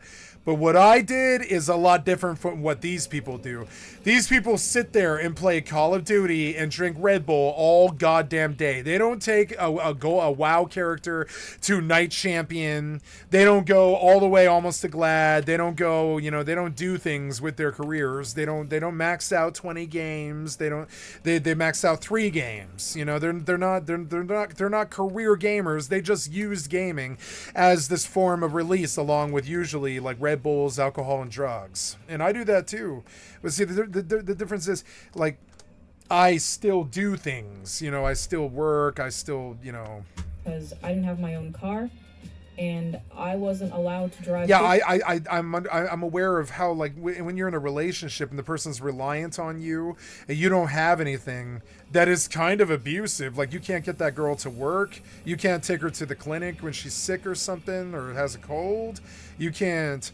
I was very aware of this, and I began to be aware that I've been poor all of my life. My job's been illegal all of my fucking life, so I don't have any goddamn money. So I became very aware of that. Even now that I own a home and land, it doesn't matter. I still don't have any money. I couldn't buy a girl a gift if I wanted to, His car because women... So, like, I've become conscious of that. Like, that exits you out of the dating pool. As it should. I mean, it's kind of like losing Darwin's link. But, I mean, I am autistic and crazy and disabled and nuts. Those things should kind of, exclude me from the dating pool, I think. I'm poor. I'm crazy. I'm autistic. I'm fresh out of the madhouse. I have a very abrasive personality. I don't like people. I don't care if they're around me. I don't, etc. And, like, and those things, they're not conductive to, being normal. They're not conductive to relationships. They're not conductive to, where I do pretty well? Nightclubs.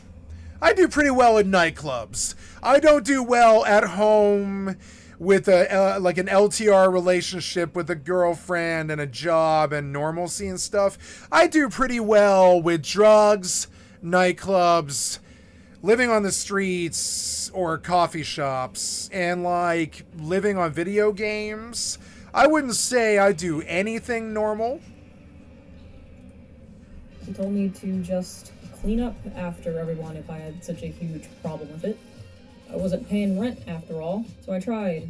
One time I tried cleaning out their fridge because the refrigerator was not immune to the hoarding problem. It took 6 hours, and I'd never seen that much mold anywhere before. I found a fucking ketchup bottle from 1999. By the time I was done with the fridge, it was immaculate, like all of its sins had never existed. And you know what happened after that? His mom complained and said that I trashed all of the good food.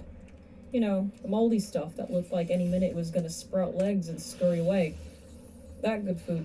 So naturally, that was the final straw, and I came to my senses and left, and I was rid of that roach-infested shitscape for good. I'm just f***ing with you, we got married. Mr. Husband finally got sick of sitting on his ass and playing Smite all day and wanted to... I knew it! I knew it! She didn't say it. I was like, I didn't finish the thought. I was like, they always play bad games. Right, didn't I? I didn't say it directly, but I was implying it. I was like, they always play bad games. Like okay, that, like, playing Smite too much. It's not the same same thing as going to Night Champion on World of Warcraft. It's just not. You try going for Night Champion. Come back to me in 5 years, real life time, and tell me how well you're fucking doing. Come back to me in 5 years and tell me. Tell me how well you're doing. You know what I'm saying? I'm dead serious about this. It's not something you can jump in like Smite or LOL or bad games like that. I'm sorry, it's not. It's just not the same thing. It's just not. And they always play bad games. And so those guys, they gave people like me that chose this as a lifelong career. Like, you know, it's like a lifelong career for me. Like, you know, I haven't stopped since I was 8 years old. They give people like me a bad name, and we are not the same thing. We are not the same thing. I did not sit around playing Smite all of my goddamn life. I didn't sit around playing WoW either. I didn't sit around playing WoW my whole life like a lot of these people. Bagon's still playing WoW. Income that didn't involve begging his mom. When I had a girlfriend, I knew I had to have a job. It was just something I knew since I was the age of 16. I knew that if I wanted to buy some fancy roses and go buy some chocolates to impress a girl and ask her out on a date, I knew that was going to take $85. And if I don't have that, then don't go do it. And so most of the time, I think dating is for people who have money. Money is for people who can actually work the job that they chose as a career their whole life. That's something that's been withheld from me my entire goddamn life. So, you know, and I'm supposed to feel shamed that I don't have money. But no, it's quite actually the opposite. It's more like Alice in Chains shaming you. I feel shame in you. I feel shame in the culture. I feel shame in my country. I feel shame in my parents. I feel shame in the government for ignoring me for 37 years. Like, in making it impossible for me to make $1 and shit like this. And I feel shame in you. I don't feel shame in me that I chose this as a lifelong career. It's only problematic that you won't allow me to monetize it. You made my job just as illegal as drug dealer or prostitute. And you do chase me across the land if I make any money doing it. And so I say, fuck you, piece of shit fascist. Suck my fucking dick, Republican. I don't give a flying fuck who you are. And I know where this comes from. It's the lack of control, you know?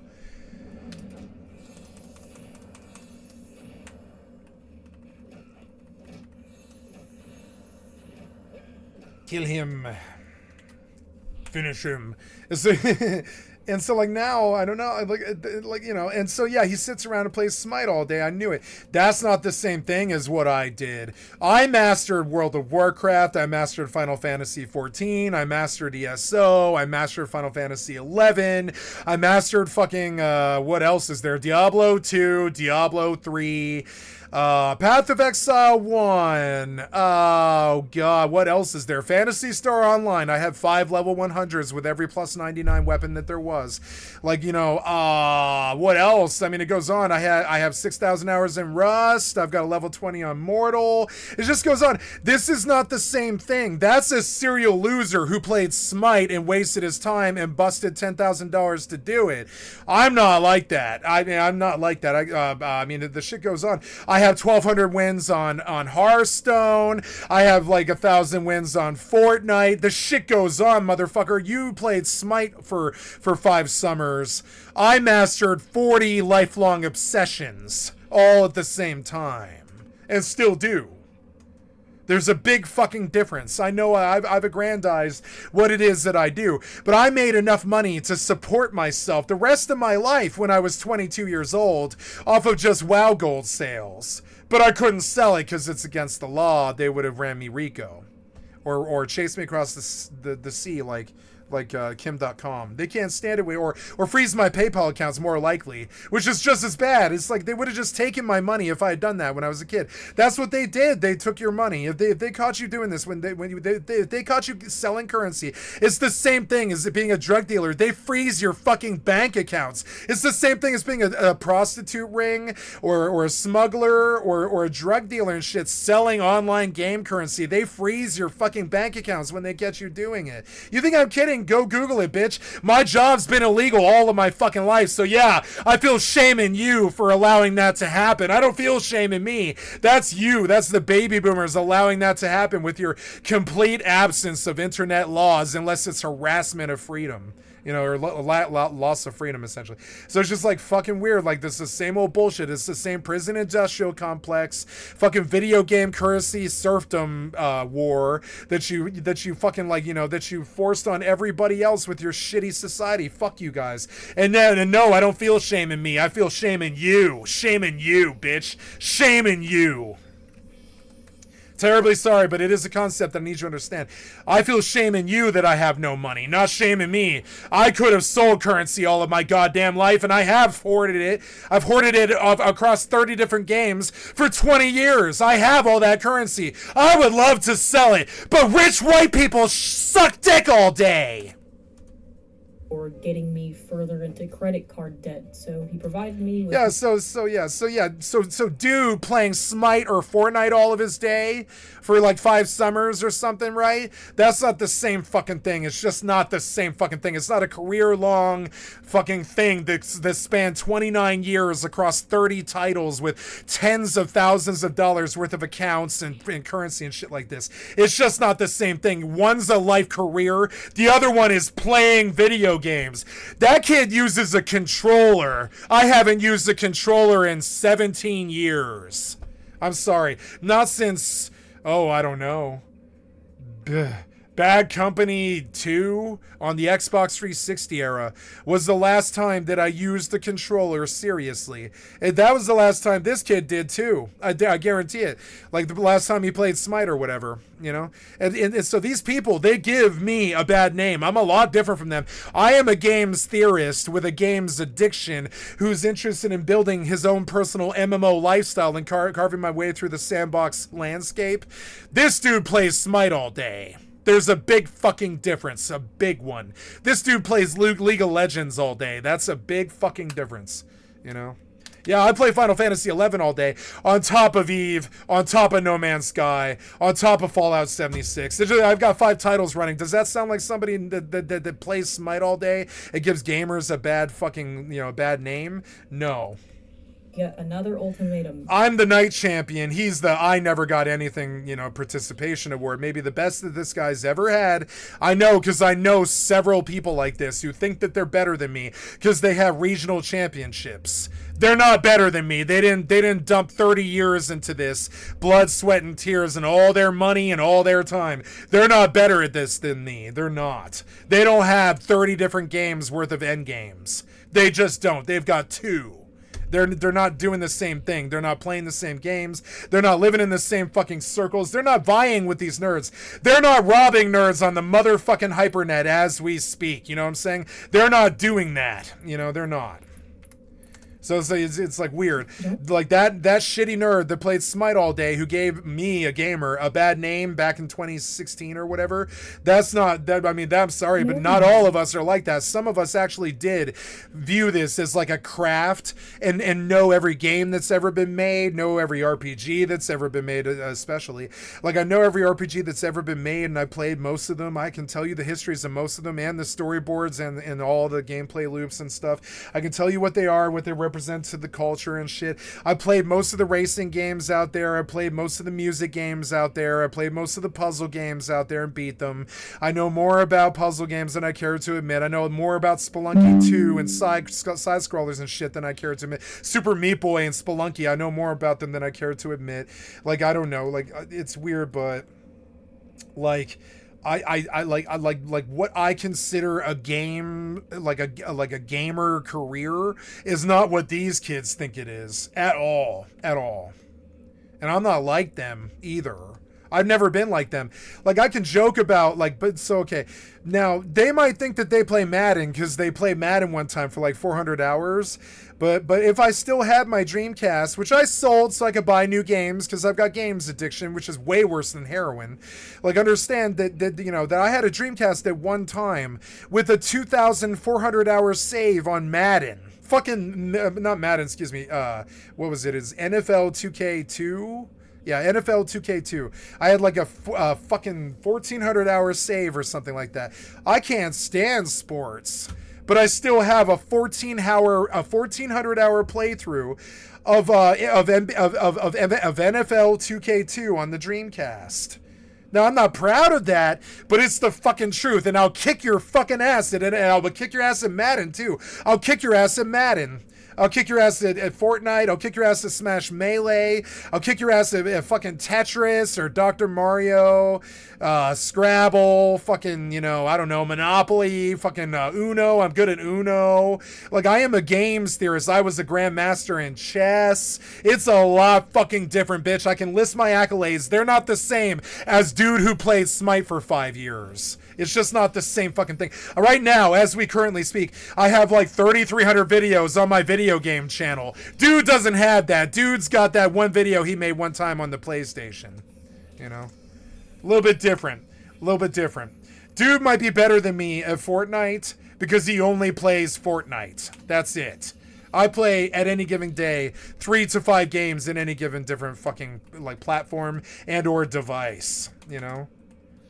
And, like, I'm sorry, but that's just not the same, and I don't want to be lumped in with these other gamers who are lazy. I've never been motherfucking lazy, and the Night Champion and all that shit is fucking proof of it. And I'm not talking about Night Champion from Classic. I'm talking about RBG Night Champion, which means best in the motherfucking world, bitch. Best in the motherfucking world.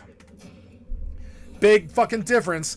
I've given away 550 mini pets, which is a street value of like $350,000. I gave my friend Kyle, my twos partner, I gave him 550 mini pets on a lark one time because he was like, "You're never gonna use these," and I'm in love with the mini pet battle system. I think it's so good. I think it's better than Pokemon, and it's like, yeah, so do I. That's why I've got 550 mini pets. Here you go. You can have them because I don't give a living shit about one game's loot. I've got enough loot to build an empire across 50 different games. I don't fucking care about how good you are at Fortnite or Rust. I don't care, you know?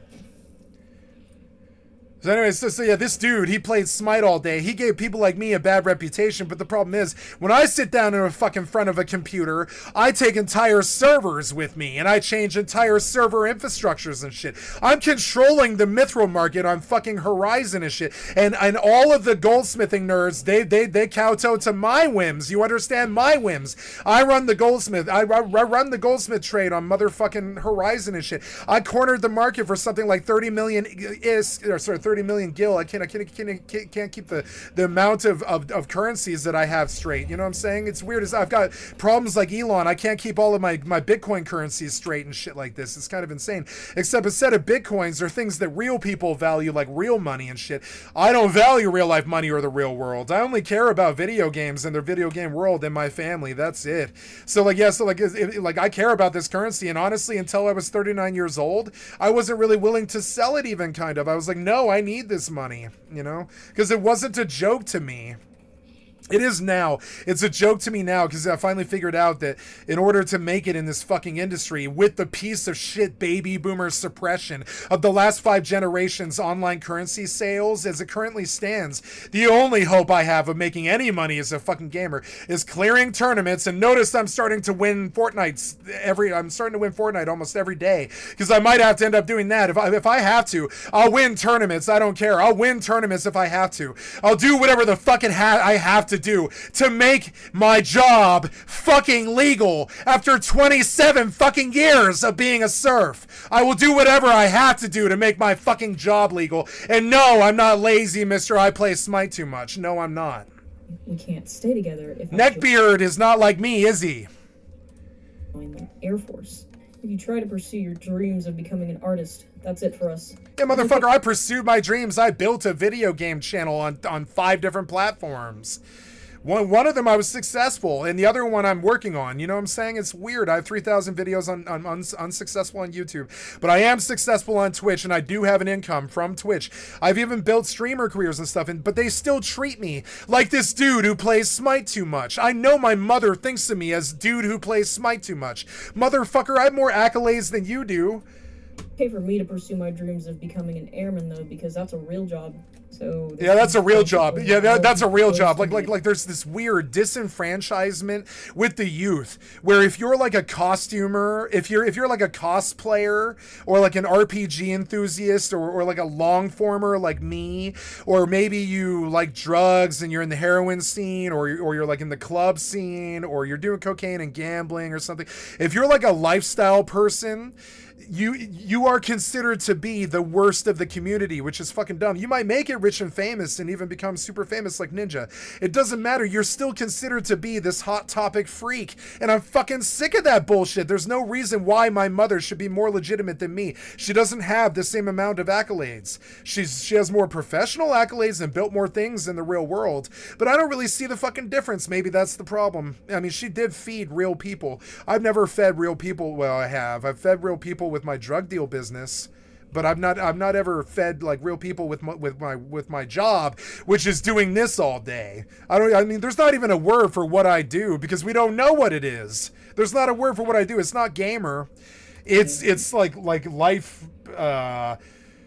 I don't know, life-term game enthusiast, long-term game enthusiast, something like that. Long-term game enthusiast. We struggled trying to do the branding when I came up with my channel and my website, and we're like, what do we put on this website? My mother asked me, she was like, what do you say? I was like, I'm an all-day, everyday gamer. Put me on in the background. And she was like, yeah, that's what we should put on the site. And I was like, okay. At that point, I can't even say that because I have family responsibilities. My stepfather died. I've got family responsibilities, so I can't even say that anymore. I can only say, hi, I'm Skycatlive. I can't promise you anything, except for I'm going to do this for the rest of my fucking life, thankless as usual. Now, I don't care about making it or money or anything like that, or fame or glitz or glamour. I'm talking about it's just another obsession that I had in a long portfolio of crazy ass possessions, it's another possession. It's just another possession. Like I was possessed. Like it was just another complete obsession. Excuse me. It's just another long term obsession that I have, like reading, music, sex, drugs, rock and roll, war history, video game history, YouTube history, true crime. I've done a lot of true crime on my channel in the last 3 years. I'm a true crime enthusiast, right up there with Simon Wheeler and motherfucking my favorite streamer right now is Nora Jasmine. My favorite streamer right now is not the best Rust streamer, and I can't even remember his fucking name. You might think it would be, but no, it's not some video game streamer. It's Nora Jasmine, because I have an all-consuming passion for true crime, because I've been fucked by true crime all of my goddamn life. I've had lawyers come after me all of my goddamn life. So I'm obsessed with true crime just because I'm terrified that they might try to fuck me for no reason, like they did all of my goddamn life since I was 17. So I'm obsessed with true crime because true crime is always stranger than fiction. It always is. It always is. So yeah, after a while, I think okay, so because you made money, you're legitimate. Is that the difference here? Pablo Picasso didn't make any money. Is he less legitimate because he didn't make any money in his lifetime? Cut off his own ear because he was crazy like me? Then what's the fucking difference? Pablo Picasso didn't fucking make any money in his life either. So I don't know, yeah, so you can shame Pablo Picasso while he's alive. It's not gonna stop me from being what this thing is, No getting down on one knee, no ring, just I got down. I've only asked one girl to marry me, but when I did it, I put on some sweet music that we both liked, and I got down on one knee, and I was like, please say yes. And she was like, no. And I was like, oh, really? And she was like, no, but not because I don't love you, and not because I don't want to. That was a good enough answer for me. I was like, thank you for the honesty. I told her, I was like, I was scared you might say yes. I was like 50-50 about this. And she was like, yeah, I see you, and I know that we've never had sex, and I've seen that you chased me for 9 years, and you really, really love me. And I was like, yes, I do. I really love you. And she's like, you are my best friend, and that's what's wrong with this. I'm too obsessed with sleeping with people, and I'm too obsessed with cocaine, and I'm not going to put you through that. I know it'll ruin you. And I was like, I understand that. Thank you for the honest answer. But I mean, I did. I put on the music. I put it on my cell phone. It was cheesy, but that was the only thing I had at the time. So I was just like, well, I'm going to play music on the only thing I own, which is a cell phone. I got down on one knee, and I was like, please, You've been my best friend since we were 14, and we've never even had sex, but I'm still asking you to marry me. Will you marry me? Yeah, you're the love of my life. And she was like, no, but not because I don't want to. And I was like, that was a good answer. That's like saying yes, but you're telling me that you can't because of other reasons. And she was like, yes, I would marry you maybe. She was like, come back later. She was like, come back later. And I was like, okay. Don't marry me. But then, 25 years go by, and I know that she's either with somebody else or still single like me, and I don't really want to go chase somebody from my high school. I don't want to chase a high school love. I don't want a high school love. I want some crazy video game girl who plays the same 3 games that I play and smokes the same drugs. That's not going to happen, so I just gave up on it. Sorry. It's not like I didn't try. I slept with 40 women. I tried. Can't stay together, that's it. I just get full-blown gave up. It's like, Also, honestly, I think we're going to reach Mars before I ever meet somebody like me. I think we're going to reach Mars long before I get what I want. And so I'm just like, oh, well, yeah, so I just gave up, Version of any kind. I didn't stop trying to sleep with women. I still do that. I still flirt with women every chance I get. I have no issue with that. And so it's not like I don't try to still get laid. It's that I just don't expect to find a long-term person. I don't think it exists. I've turned myself into such a fucking freak. And then the things that I like aren't even that freaky. But I'm such a specific fucking freak that if you don't stream all day, and you don't play EVE Online and Final Fantasy 11 and fucking Rust and FFXI and all these other games and shit, like No Man's Sky and stuff, compulsively all goddamn day, and you aren't self-reliant and absolutely crazy with some kind of crazy fucking criminal record because of your battles with the system, then you're probably not who I'm looking for. They don't make them like me. I need a thoroughbred. They don't make them. The rappers have a problem with this too. They don't make thoroughbreds in the rapper scene either. They just make clubber girls. They don't make thoroughbreds in the rap scene like Eve, like Eve. Remember Eve? Like Let Me Blow Your Mind? Like she was riding with Rough Riders, right? Eve is the girl that I could be with, right? Somebody that ran with Rough Riders, that would make sense for me. Yeah. Mine was had. We just went to the courthouse. People that have ran with the cartel before.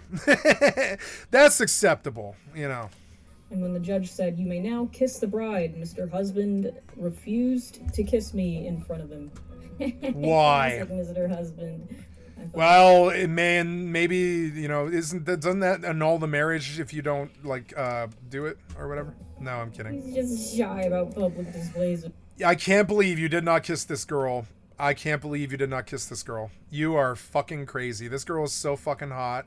You are stupid and gay, and I don't mean that in some bad way. I mean the stupid in the bad way, but I don't mean the gay bad way. I mean you're confused and dumb and gay, and I think you should go find a beautiful man the way this is a beautiful woman.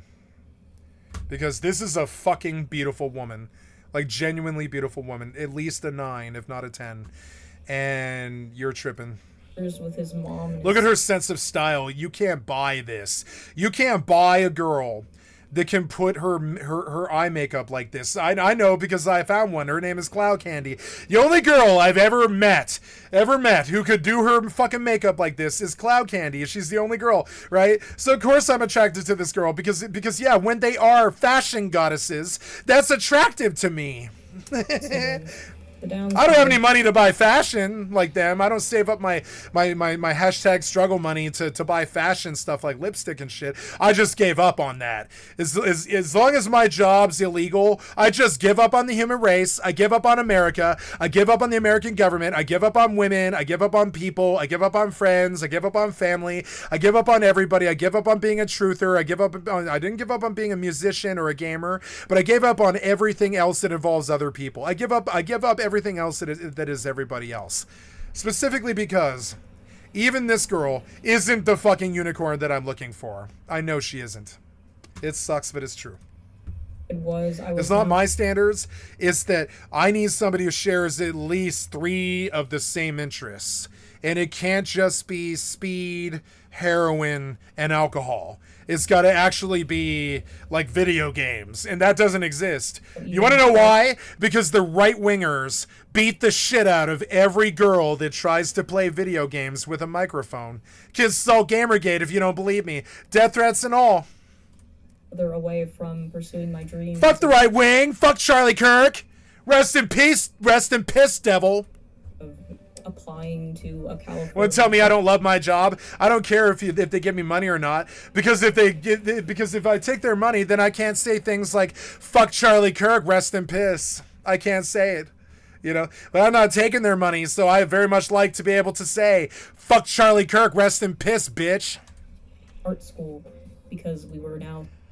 Fuck the right wing, rest in piss, bitch. I know you're dead. I know the party's fractured, and when your butt buddy fucking Donald Trump goes out of vogue and out of style as he dies of old age, just like Joe Biden or whatever. Understand.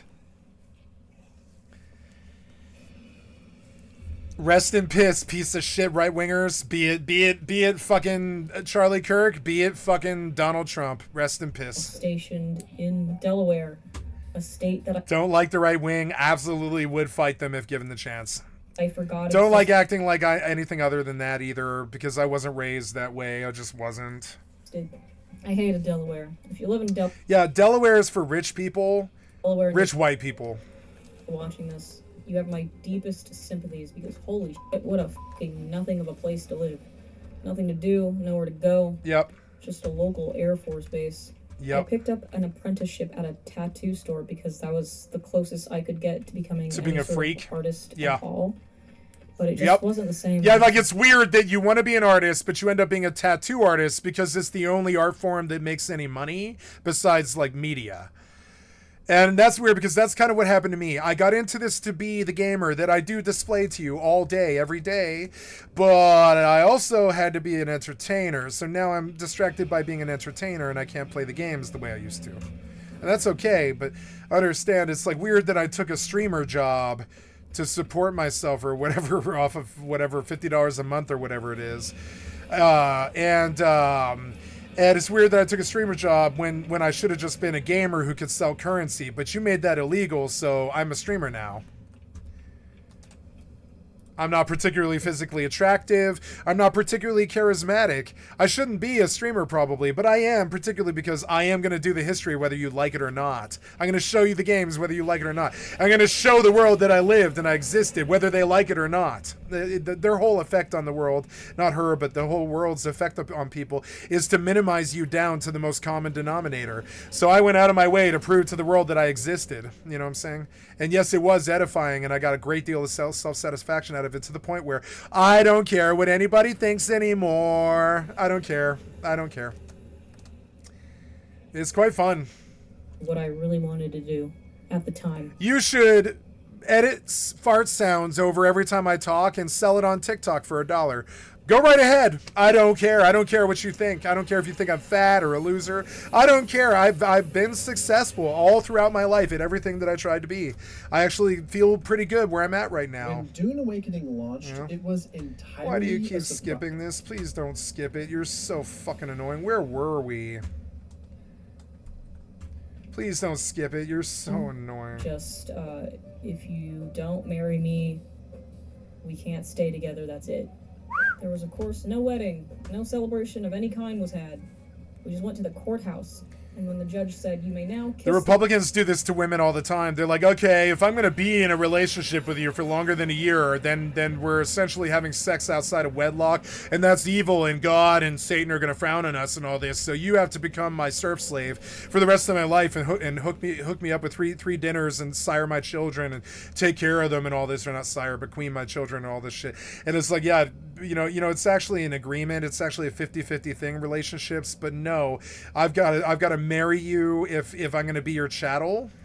The bride, Mr. Husband, refused to kiss me in front of him. I can't believe you refused to kiss this girl. It's obvious that you're gay. Classic, Mr. Husband. I thought...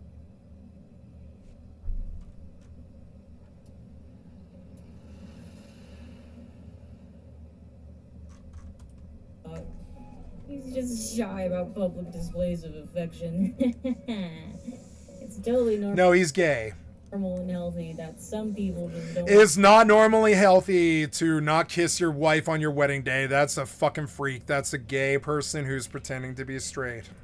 like kiss in public. I don't care about gay people. Gay people are cool, whatever, if they don't lie about it. If they're in the closet trying to pretend that they're marrying some woman and they're gay and they're about to ruin some poor girl's life, I do have some issue with that. And what I said is homophobic, but I mean, it's, I think hiding being gay is sort of evil.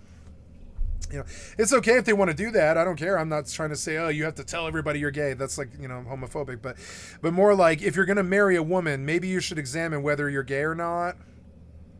That's really evil. You know, isn't that fair to say?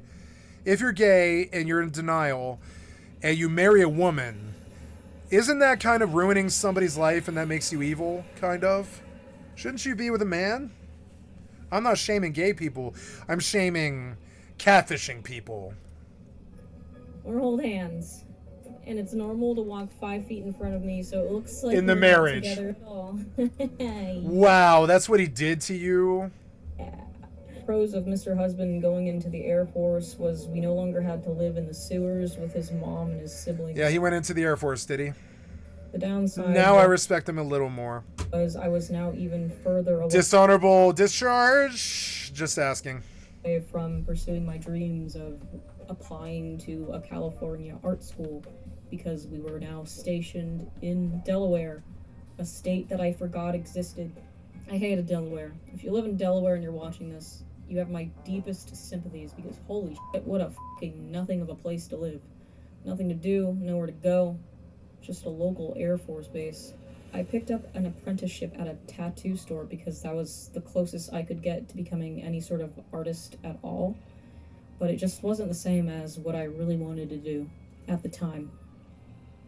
Let's not talk about how my 3D modeling career would end up going. That's not my fault. I couldn't have predicted that. And this really started weighing down on me mentally because Mr. Husband had the night shift at the preparing airplanes to bomb children in third world countries for oil factory. So outside of the two burnout rednecks that I would socialize with at the tattoo parlor that were very obviously looking at my ass the entire time, I was completely alone. One time I did go visit my family though, after I was finally allowed to talk to them again. My stepmom took a picture of me hanging out with a few of my brothers and posted it on Facebook and tagged me in it. I was wearing a dress. Moments later, my phone starts going off. It's a bunch of texts from Mr. Husband. Could it be? Does he finally miss me? You dirty fucking whore, why are you wearing that dress? What? There's men around you. You don't ever wear that outside of this house. You only wear outfits like that when you want me to fuck you. Well, at least that was the first time he ever made me feel wanted. Our living arrangements in Delaware were also starting to weigh heavily on Mr. Husband, and not because he was lonely and missing me, but because he hated his job. And honestly, no shade, I get it, but perhaps healthier options. So you hate working all the jobs you previously worked. So you go and join the Air Force, the place you have to be most disciplined at. Or when you want to decompress and rethink. Yeah, if you can't manage to keep, what was his job again? What was his other job, right? If you can't manage to keep your 7-Eleven job, what makes you think you're going to do well in the Air Force? Or employment options, as opposed to what Mr. Husband... She has filed her teeth. ...ended up doing instead. He started quoting Mein Kampf at work while throwing a tantrum and ripping off his shirt in front of his fellow... Oh, no, and he got dishonorably discharged, huh? Got sent to the mental hospital. This was on my birthday. I spent... No, that's not dishonorable. That's just going to be a discharge. My birthday alone that year. Mr. Husband was becoming a powder keg. Every interaction was a fight. Every fight turned into something in the house that got destroyed. A few times he drop-kicked our trash can and then made me clean it up. He screamed at me for drop-kicked our having never trash used can a lawnmower before and asking him for help. I fainted at work and got sent to the ER, and he didn't come to pick me up. He didn't answer his phone, and this was before Uber and Lyft, so I had to hoof it in a town that I was still very unfamiliar with. I came home and he was playing World of Warcraft. And there it is! All of my phone calls. One time he got so angry that he punched himself in the head and he left a massive swollen welt, and I was afraid I was gonna be next. And I'd f***ing had it with pretending that I enjoyed stenciling pictures of Marilyn Monroe onto the stomachs of obese rednecks. And I couldn't even vent to Mr. Husband about it because he said, and I quote, Why would anybody care about your boring-ass day? I was finally starting to feel just how one-sided this relationship was, so I started planning my escape. Yeah, you kind of like took the most liberal person you've ever met and dragged her on down there to the global south and subjected her to squalor, hatred, controlling, and manipulation. I had my parents call and book a hotel for me so he wouldn't overhear me doing it on my phone or see me doing it on my laptop. I waited for him to queue up for a raid in World of Warcraft. Or I think that's what it is. Yeah. I don't f***ing know. I've never played that trash-ass game. Wow. Whatever it was he was doing, I knew he would be too distracted to pay any attention to me packing my bags hastily in front of him. I stuffed as much shit as I could into a duffel bag. I mean, I'm not going to argue with her. It is a trash-ass game. I stopped playing it. I was like, yeah, it is a trash-ass game. Most of the people that I met on it were trash. My entire 20-something... Not all of them, but some of them. ...pound unwieldy Wacom Cintiq and put it in a plastic bag and hoisted it over my shoulder. This video isn't, like, sponsored by Wacom or anything. I'm just saying they make some really sturdy shit. I've had that same tablet since 2015. Yeah, those tablets are good. Right now. Those things are indestructible, so I couldn't recommend them enough. By now, Mr. Husband had kind of caught on to what I was trying to do, but he was too preoccupied still with his raid, so I was able to waltz right out of the door and peel out of the driveway at Mach fuck without any problems. Well, except for one. See, we had 2 cars between us at this point, but they were both his. Uh-oh. And he just let me borrow his truck, because he finally realized that, maybe women can drive sometimes. So naturally, when your wife is packing up to leave you, you show your unyielding devotion to her by making a Grand Theft Auto report against her to the police. Yeah, you don't file GTA against your wife unless she's stolen your kids. You're a fucking moron. By the time I made it to the hotel, the cops were already blowing up my phone. Luckily, all I had to do was tell the cops that, no, actually, I wasn't stealing his fucking car. I was using it to get to the hotel to leave a very abusive man. And if you're curious, no. This is not where the story ends. I wouldn't go on to finally leave this guy for good. Nope. They never do. At least another year. Nope. He started blowing up my phone while I was in the airport. Obviously, when screaming at me and calling me a whore failed to bring me back over to eating out of his hands didn't work, he resorted to his favorite tactic. I'm gonna do it, okay? I'm gonna do it. Give me your bank info. I'm gonna transfer all of my money to your account and you can have it. I won't need it where I'm going. This was happening in the airport over the phone. I remember it vividly. I was a sobbing, disheveled mess. My hair was tangled. I was binge eating airport cheese snacks while my husband was detailing the fun and exciting ways he was about to paint the walls red in our Delaware apartment. I had an entire 22 HD Wacom Cintiq strapped to my back like Guts' greatsword in Berserk. Aww, she's cute. Looking at me, wondering how a homeless 15-year-old boy made it through the TSA. I got on the plane anyway, but by the time I had arrived back at my mom's house, I'd already forgiven the man, and I told him he could follow me to California. And that he did, because he was able to get discharged from the military for being clearly mentally ill, and because of a injury that he suffered on the job. He wasn't injured on the job. He was ego lifting at the gym and permanently his back up doing a box squat improperly. I thought we could make it work because it was finally my turn to chase my dreams, and his dreams were kind of all over the f***ing place. Mr. Husband wouldn't have to work and he could be like my stay-at-home wife or something. I really should have been born a man. I'd be so good at being like a very masculine, loyal breadwinner. Yeah. So Mr. Husband actually hated the idea of me going to work and becoming a strong, independent woman of color who don't need no man. What a surprise! All that sweet talk he used to coax me back into not filing for divorce dissipated as soon as I got accepted into art school. Since the average workload of homework a week at Noman was like 80 hours, I could no longer afford to stay home and cook him 3 Yep, meals reality a day. is, yep. So he had to go back to eating microwave slop and boiled hot dogs or whatever it is sewer goblins eat. And since he had less opportunities to control me when I was at class all the time, he made sure that my domestic home life was as miserable. Man, see now, this guy...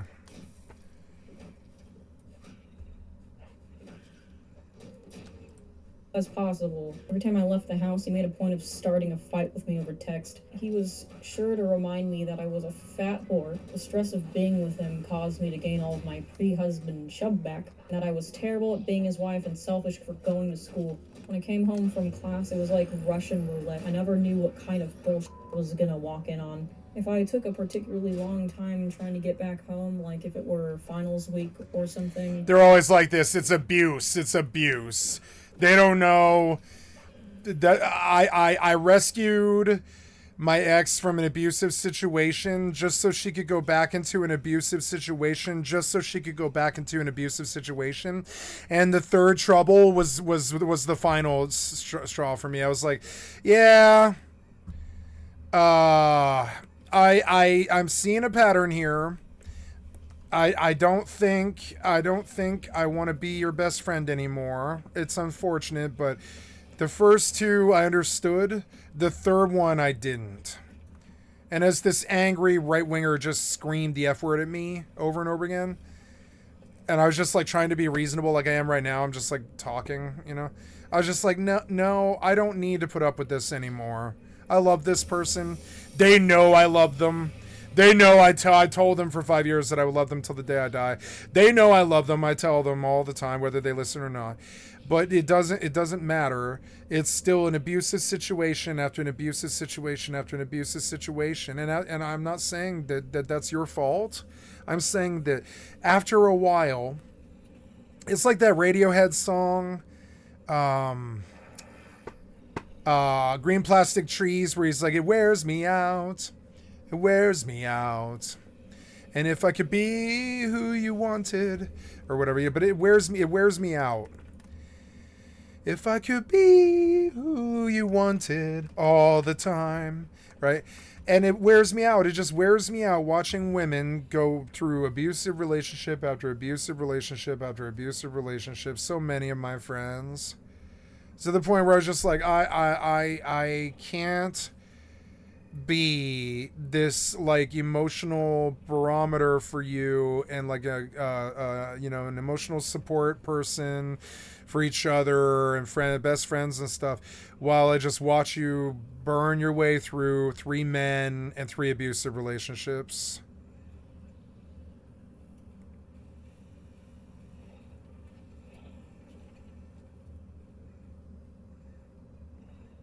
I was never abusive to her, but I was controlling. I did stuff like break into her cell phone. I stole from her. But I did these things because I was terrified that she was lost, and I thought I was going to lose her. And she forgave me, you know. But you know, I wasn't particularly. I suppose you could call that abuse. I was an abusive boyfriend, I suppose. I never laid a finger on her in violence. But I did hack her fucking Facebook and like, you know, steal money from her and stuff and all this other stuff. And I'm not proud, but I mean, I didn't do those things to hurt her, and she knows. And I told her I fessed up, and I was like, I'll probably never speak to you again. This is just me telling you what I did so you don't live in doubt about it. And she was like, no, I want to keep being friends. Good person tells me, you know. I was like, okay. But it tore me up, and now I felt like I just left her in the last one. I just like left her there to die.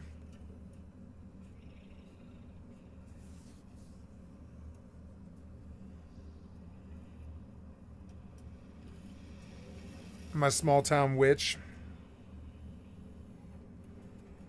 I feel like I just left her there to die.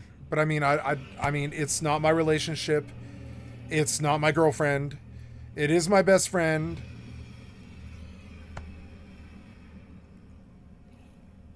and now I'm just stuck on it. I'm stuck thinking that I mishandled it or something, even though I don't think I did.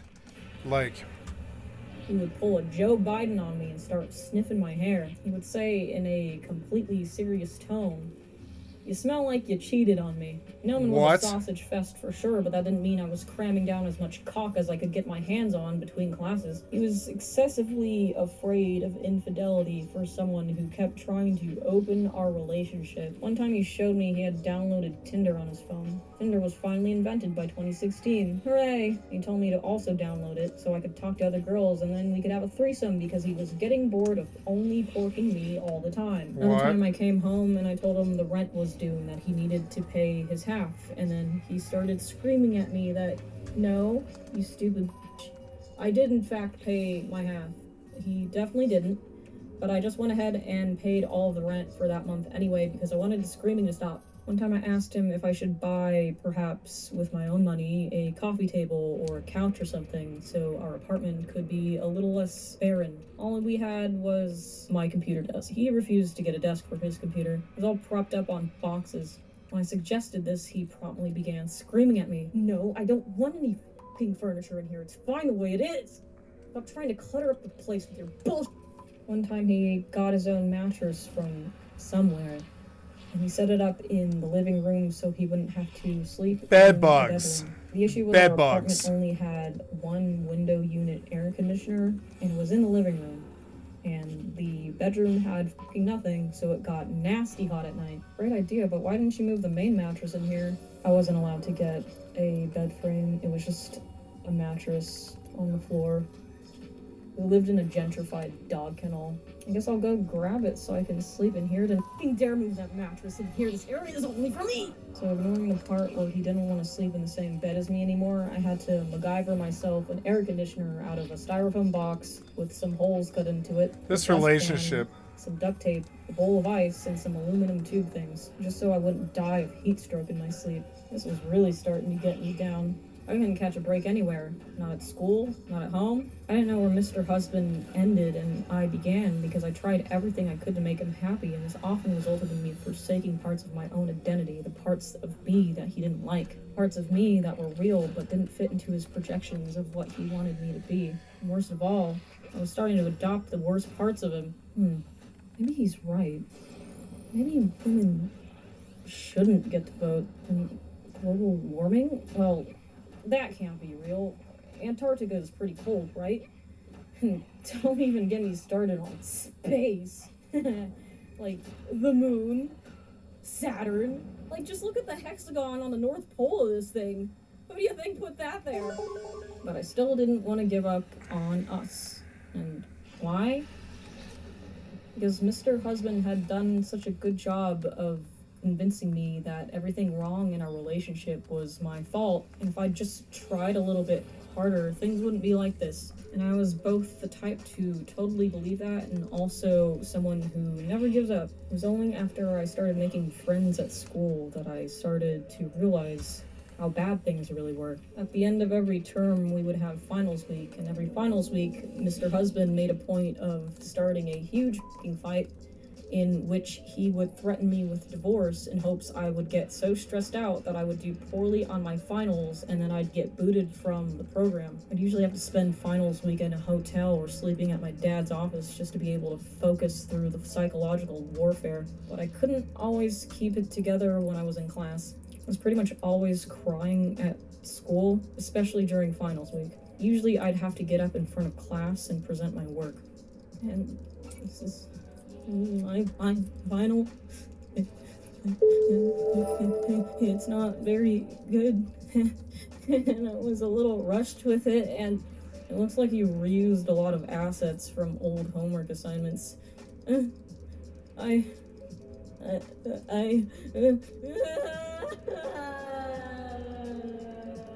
This was, of course, extremely embarrassing, but sometimes the best thing you can do is cry because it gets the attention of other people who are trying to figure out what's wrong with you. Yeah. Mr. Husband never had any empathy, but my classmates definitely did. Are you okay?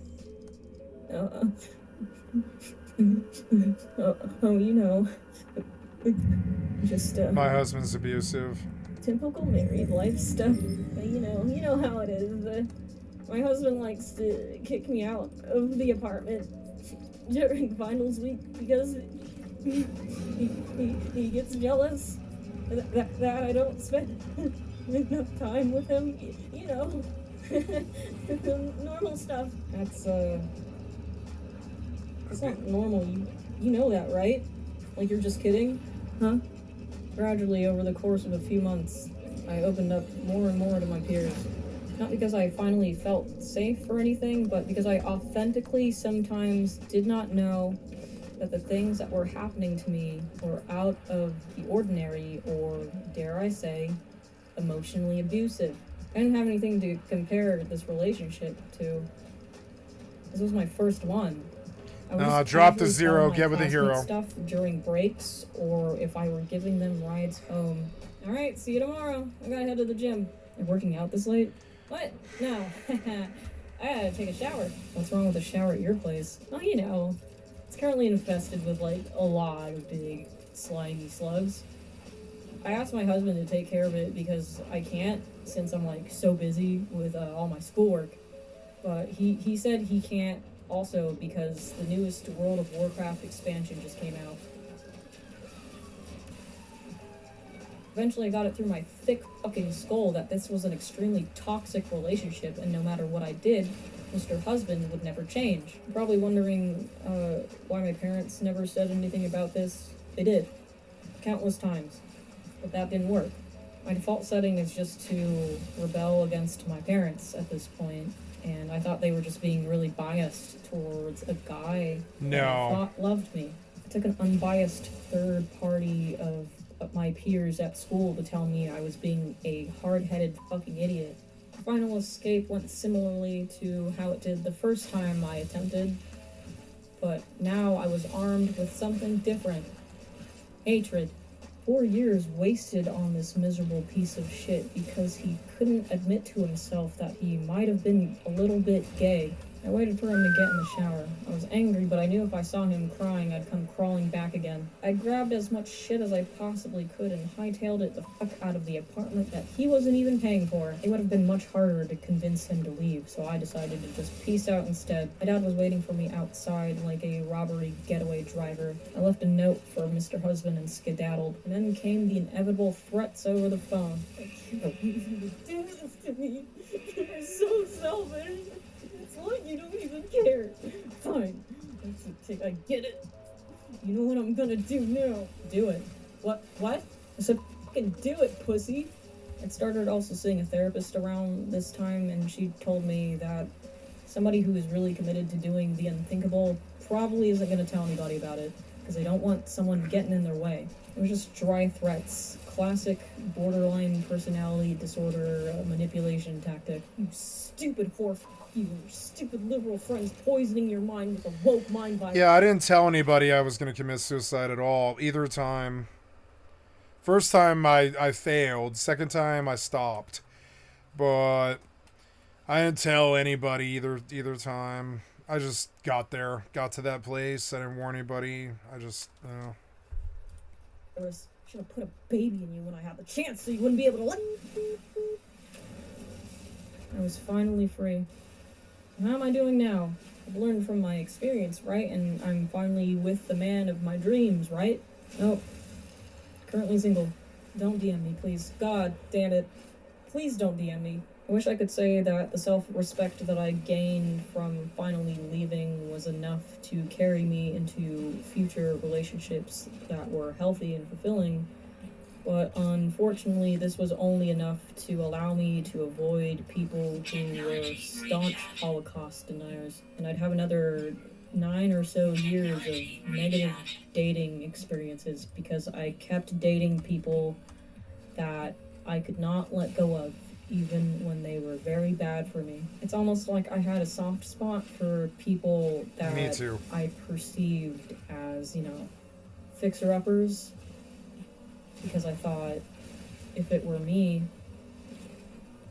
I'd love to be loved just as I was, flaws and all. Fortunately, real life is not Undertale, and there's no reward for doting on dudes that don't actually care about you, and they're just dating you because they like the alt-girl archetype, and they kind of just want you for their body.